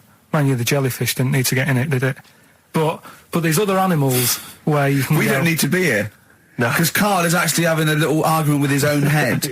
It's like, you remember that comic strip, The Numbskulls? Yeah. Where there's loads of people in there doing different stuff, that he can hear them. Yeah. And sometimes his own mind puts him off. Yeah. Like just then, he has an argument with himself and it puts him off. Right, what's your question? I'm just saying, don't mess about with a mammoth. Whoa. Good. Okay. Well, what a platform. It's good. We've got a radio show, got our own radio show. People are spending money to advertise it. People are actually bothering to listen. And the words of wisdom coming out of your mouth is don't mess around with a mammoth. Brilliant. Great. No, but just going back to... You sound just like Bob Geldof. I can't be bothered with this. He's trying to say... What can't you be bothered with? Just because I think I've got a good point. What? Don't mess around with a mammoth? That's not a point. Don't put your daughter on the stage, missing work. What are you talking about? It's just that I think there's too many animals knocking about. I mean, I know you love your cat and what have you. Waste of time, though. What do they do? Well, they frighten you. Well, yours is mental, though, isn't it? He's sitting there, and the cat right behind him, and he nearly shut himself. Well, your cat is crazy. It does go for it. It loves... It's got claws, big old claws. Of course they have. It's a cat. Yeah, but most cats don't come leaping at your ghoulies every time you sit down with a lovely warm hot cup of tea. Aren't they pointless, though, Steve? Well, I've always had a problem with pets, generally, the idea of But pets. cats the most. I was saying to Ricky about, I don't know why, out of all the animals that Dick Whittington could have took with him on his journey... Again! Forget the cat. Forget it. What's he going to do? Okay, you've got to walk to London because the streets are paved with gold. You can take any animal. What do you take? It wouldn't be a cat because it would keep wandering off. You do double the distance. Try to get it back. Come here. They don't listen to you. I can't be dealing with them. I agree. You don't get enough affection back from a cat. A dog, it loves you, it can't get enough of you. But cats, they're very snooty. Well, they're cool, aren't they, cats? They're cool, independent. I like dogs as well, I like all animals. What would you take with you? What, if I was Dick Whittington? Yeah. And where's he walking from? Like, I don't know. Wasn't it Bristol to London or something? I don't know. Again, it's a bit hazy. This isn't well documented. But couldn't he? I mean, why is he taking a pet and not a mate who... I'm not interested. I try and learn and you don't help. That's a track from the new Amy Mann album, The Forgotten Arm. It's called She Really Wants You. XFM 104.9, Ricky Gervais, Steve and Karl Pilkington. Brilliant. Talking about technology, sometimes being a waste of time. Yeah. You know, when you came round the other night, before you came round, I'm sitting there, just at the computer. It's a hot day, wasn't it? As you know, I was in my shorts. I was tucked in. I didn't get them out till you came round. Just my own business. Jane got some wax strips, and she went, "Oh, let me just do your back." I went, "No. Right? I haven't got a hairy back. I've got a couple of wispy hairs on my shoulders, probably about 20 either side. Nothing to worry about. It's not like I look one of those people that's like a gorilla on the beach." I assume your back looks a little bit like Carl's head. Exactly, yeah. And she went, "Oh, let me just do this." I know. She put it on my back, and she ripped it off. I went, "Forget it." She went, "I've got to do the other side now." I said, "Forget it." And oh God, I let her do the other side. It's ridiculous. It's so painful, and I've hardly got any hairs on the back, right? So it made me think of something that I'd heard about. There's a thing that you can do, and I don't know why, for people with really hairy backs and people who are hairy all over, okay, called back, crack and sack. They do your back, and there's some people that do look like little monkeys. Yeah. Right? Yeah. They do your back, they do your arse crack, and they do your balls. Oh. In that order? Again, always a question that doesn't matter. No, it does, because what I'm saying is it done from the top all the way down? It's not done in one. What do you think? This is huge 30-foot Band-Aid type thing that you're wrapped in and then pulled. It's done a little bit at a time, isn't it? Right, well, again, it still matters which order. Because if it hurts your back, it's definitely going to hurt the sack. That's what I'm saying. I think... What is it called? Back, crack and sack? Or sack, crack and back? No, it's called back, crack... I don't know. It's probably a marketing person said we've got it in order. You could probably choose which order you want them in, Carl. It's back, crack and sack. It should be sack. Sack, crack, back. Definitely. It should be sold like that. Why? Because like I say, if you're lying there, look, you've had half of your back done. If you went, "Oh, forget it," right? There is no way you're going to have the sack done. Is it?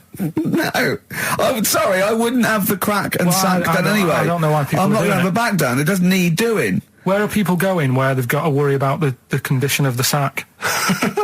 At what event do you go to and you go, "I've got to look sharp. I've got to look the part today"? I don't know. The sack done. Nudists? No, because they're about being natural and that, isn't it? Normally they are hairy, like that woman on holiday. Yeah, the women are, the men aren't. I don't know. Yeah, they all are sort of pretty hairy. They believe in just leaving the body as it is. I think little gay fellas love it, don't they? Why are you looking at me? I don't know. I don't know. If you're a little gay fella and you've had it done, just text in. What's the text thing? 83XFM. Just text in. Tell us what? I don't know. Do we need? Is there any information that we're missing? Is it painful? I assume so. Of course it is. Why did you get it done? That's the question. Why did you get it done? Yeah. Why is it important to have a hairless arse? XFM. Touring breaks on XFM. Ricky Gervais, Steve and Karl Pilkington. Karl, are we doing your story with the song? Is that what you want to do? Yeah. Well, excited about it. Like what was it the other week? We did Babushka. Did Babushka. Yeah. Pinball Wizard. You said if he's deaf, dumb and blind, he doesn't even know he's playing pinball, which is... I just don't got to put him money in it. That's all I'm saying. Let him play pinball, but don't waste 20p or whatever. Good point. This week, right, do you know how I was saying... It is a good point, actually. It is a good point. Again, though, it wasn't a documentary. It was just... It's not... Didn't really happen. Yeah, well... Do you know, I was saying sometimes I listen to song. I like a song to be obvious what it's saying. Pinball Wizard was a good story. You need a song to be obvious. In the ghetto, you know, it's a kid growing up and all that ghetto, rough area, gets killed for nicking cars and messing with guns and that. Living in the city, growing up in New York, rough area, how you cope with it and that, right? But they've got to be as simple as that. Otherwise, I'm not that I've got a brand new combine harvester. It's about that machine. It's brand new. Yeah. It's brand new. But even though it's new, he's willing to lend it out to other people. No, but what I mean is, if you start trying to be clever, the story's lost on you, innit? Yeah. Not necessarily me or Rick, but yeah, sure. Go on, we know what you mean. Go on. On Primates, yeah. Well, this song here, right, it's not an XFM song, and you'll probably hate the song, to be honest. Go on, what is it? What's the song? Yeah. It's Wonderful Tonight. Right? Eric Clapton. Okay, it's all right. It's a sort of bluesy sort of ballad from the late 70s. Yeah, it's all right. But I'm always arguing with Suzanne, because every time I hear it, I'm getting different pictures in my head. Yeah. Of, like, what's going on, right? Okay. And I'm convinced it's about, like, this little crippled fella in a wheelchair, right? And he's knocking about with his wife. And we don't say cripple anymore, do we, Steve? Do we say cripple? I don't think we've said that since... 70s? I think it was the 70s when we stopped. All right, just a little fella in a wheelchair then. Okay. And the story, it's all sort of, you know, how he's being pushed about by his Again, wife. that's not literally. By his wife, she's wheeling him about. What do you mean? She's wheeling him about. They go to a party. Everyone sort of looks round and looks at him. What makes you think that he's in a wheelchair? What's the clues? What's the words? There's loads of little things. There's like, like I say, something about his wife walking around with me and all that. Well, of course she is. She's pushing him about. But walking around. If someone said, "Oh, she was walking around with me," I'd think they were both walking round. There's a few. But that's not. There must be another. There must be a reason why you suddenly thought that fella's in a wheelchair. Right. My wife's walking around with me. Put on your makeup, and I feel all right. No, and she's always saying, "Do you feel all right?" And that she's always asking him how he is. Yeah, but she's just listen. Let me play it, right? And try and picture the scene, right? But now I'm only thinking of a little fella in a wheelchair. Well, have a listen to it, and you know, just everything that's being said. Okay. Understand why I'm thinking what I'm thinking. No, never. Right, you ready? Yeah. No clue yet. Yeah. He's just sat there watching, probably. No. There's no. Wait until he's done. Yeah, no clue. Okay. No, that's all right. Right, that's just a woman getting ready, and he's fine. Yeah, he's just sat there, and he's got a great pair of legs. Right, well, he's sat there in the wheelchair. Watching. No, he's not in a wheelchair. Listen. Right? Yeah. Everybody looks at him. No, her. He's saying she turns heads. Walking around with him. Yeah, walking around with me. We're both walking around. Are you all right? Yeah, nice thing to say. He's all right. Huh? Yeah, he is all right because he's got a great pair of legs. Right, he might not have any legs and that, but he's happy. He has got legs. Right. He has got legs. I don't know why you think he's in a wheelchair.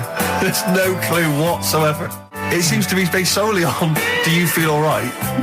Yeah. Which she's just saying really because they're together at a party. Maybe he doesn't know anyone else there. Leg. Right? Just like so he can't drive. Because he's drunk, probably. He's had a great time. He's been dancing. Puts him to bed. Because he's drunk. Well, is he though? He's turned out the light. His hands work. Is that it? Yeah, there's no clue. But the thing is, that's what I'm picturing. But that doesn't mean it happened. You picture people that are half man, half moth. It doesn't mean it's possible. Do you know what I mean, Carl? What you think is usually not true. Suzanne is totally right. There is no reason. I have never, ever thought that Eric Clapton was singing about a little fella in a wheelchair. And the one clue in that, there's two, isn't there? Are you all right? Oh, let me say that, little cripple. Right, and I'll give her the car keys. Oh, why is she driving? He ain't got any legs. Pushing him around and that. No, pushing him around. So we'll do one more next week then. Okay. XFM. Jack Johnson on XFM. Carl. All right. Yeah, we were talking briefly earlier about something that you'd been reading. Well, it's just that you're always having a go at me, saying, you know, you're never happy. True. You know, what cheers you up? What's the best thing that can happen for you and stuff like that, right? Yeah, sorry, I've never said to you what's the best thing that can happen for you.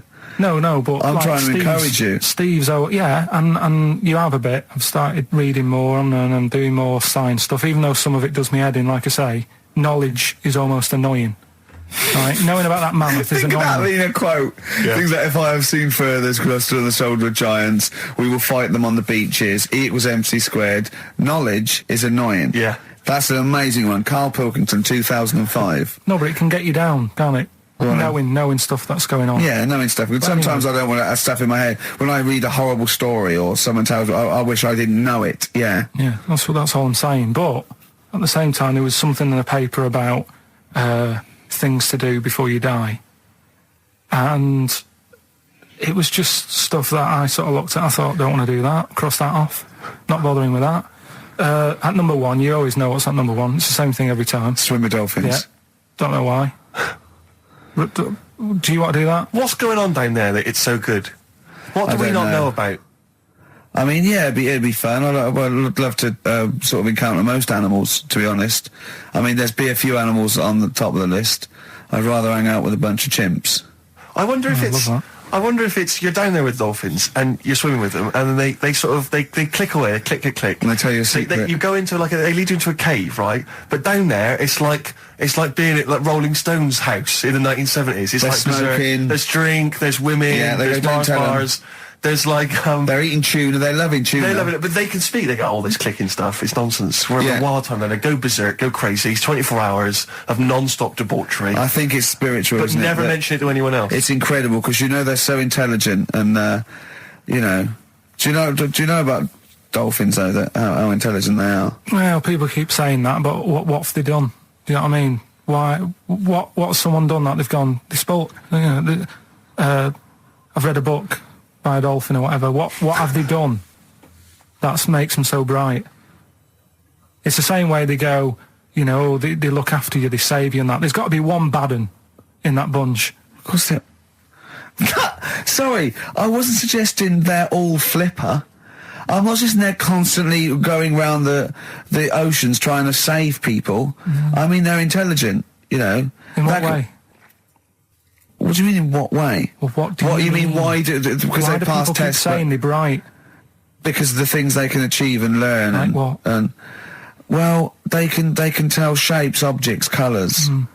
Sorry, Carl, I mean, they're no match for you. They're not as clever as you. They're way down the list, that. But it's all relative, isn't it? For a non-human, they're doing okay. They're up there with chimps, So what do you want to do before you die? Anything? Any achievements you want to have? Well, if I'm ill, I'd prefer to go to the doctors than to go with the dolphins. Yeah. Why are you suddenly ill? It's not, when they say things to do before you die, they don't literally mean the day before. They mean you croak it. that you want to experience life. You can do it over the next 20 years. Is that what you thought you meant? Like, literally Is the that 24 what you hours meant? before like you a die? priest there going, give me the list. What is it, Grandad? Dolphins. No fit state, Grandad. Get me in the water. Get me down to Brighton. What do you think that list means? Well, yeah, that, before you die. You're incredible, Carl. You're all this time. Things to do before you die. That's why he doesn't want to do any of them. Didn't you think it was a bit extraordinary that you had to try and swim with dolphins and visit Disneyland and climb Mount Kilimanjaro all in the same afternoon? That's why I said to you, I would be in no mood for a dip. That's incredible! Always a new twist on things. Always a new twist on things. But you say about travelling and that, you like travelling and stuff, but why? Because I've seen and experienced extraordinary things. I went to Kenya once. I met a man who was a vigilante. He was cleaning up his neighbourhood because the police were too corrupt to do it. Carried a sword, and he was extraordinary. He'd been attacked, but he didn't care. He fought them off. He was trying in this little slum area to try and instill some law and order. He had to arrest his brother-in-law once. It was a fascinating story, and he was an extraordinary man. I went to Manchester and I saw two lads with big heads and webbed feet looking at a house. There was a horse in the living room. I mean, that's living. Leave it then. Listen, I didn't realise it's like 7 minutes to, right? Well, come on then. Well, let's do Rockbusters on. Yeah, do Rockbusters. And you got Monkey News. Well, we'll see if we've got time. No, we got to do Monkey News. Listen though, Justin, if he's out in the office. Oh, look, just quick, do the Rockbusters answers then. Have you got a winner? No, I don't even know the answers, we'll pick one. All right, then. The first one. Oh, right. I just dropped a plastic cup. Quite, the first one was, when I'm ill, Yeah. I throw up horse food. Right? Yeah. That's the clue. The initials were IH. I got this one. And that I must say, that was I sick haze, because when you're ill, you're sick. What do horses eat? They eat hay. I sick haze. I sick haze is the answer. They got that. Second one, that garden tool. That garden tool you've got, it's not yours. What you're doing with it, right? ND. That was different. That was what's a garden tool? A rake, right? If it's not yours, what have you done? You've nicked it. You've nicked Drake. You've nicked that rake. Nick Drake. Nick Rake, right? So that's ND. You got that. That's fine. That's fine. The third one, that male sheep sounds well fed up. Go on. What's up with it? That was TR. Yeah. That was that ram. That's a ram. That's a male sheep. It's fed up. It's moaning. Ram moans. Ramones. The Ramones. So they got that as well. Let's give it to Jenny McKean from Isle of Wight, because she's got all three of those answers. And right, straight onto monkey news. Let's play a record. We've got to do monkey news. It's only 5 minutes to go. We've got time for a record and then some monkey news, surely. Bit of XTC. Making plans for Nigel XTC. Okay, let's play the jingle. Oh, chimpanzee, that monkey news. Right, this happened in Pittsburgh. Right, there was a rock band, and they've got this studio in Pittsburgh and what have you, and they're laying down tracks and stuff like that. And in the studio that they use, right, there's this monkey works there.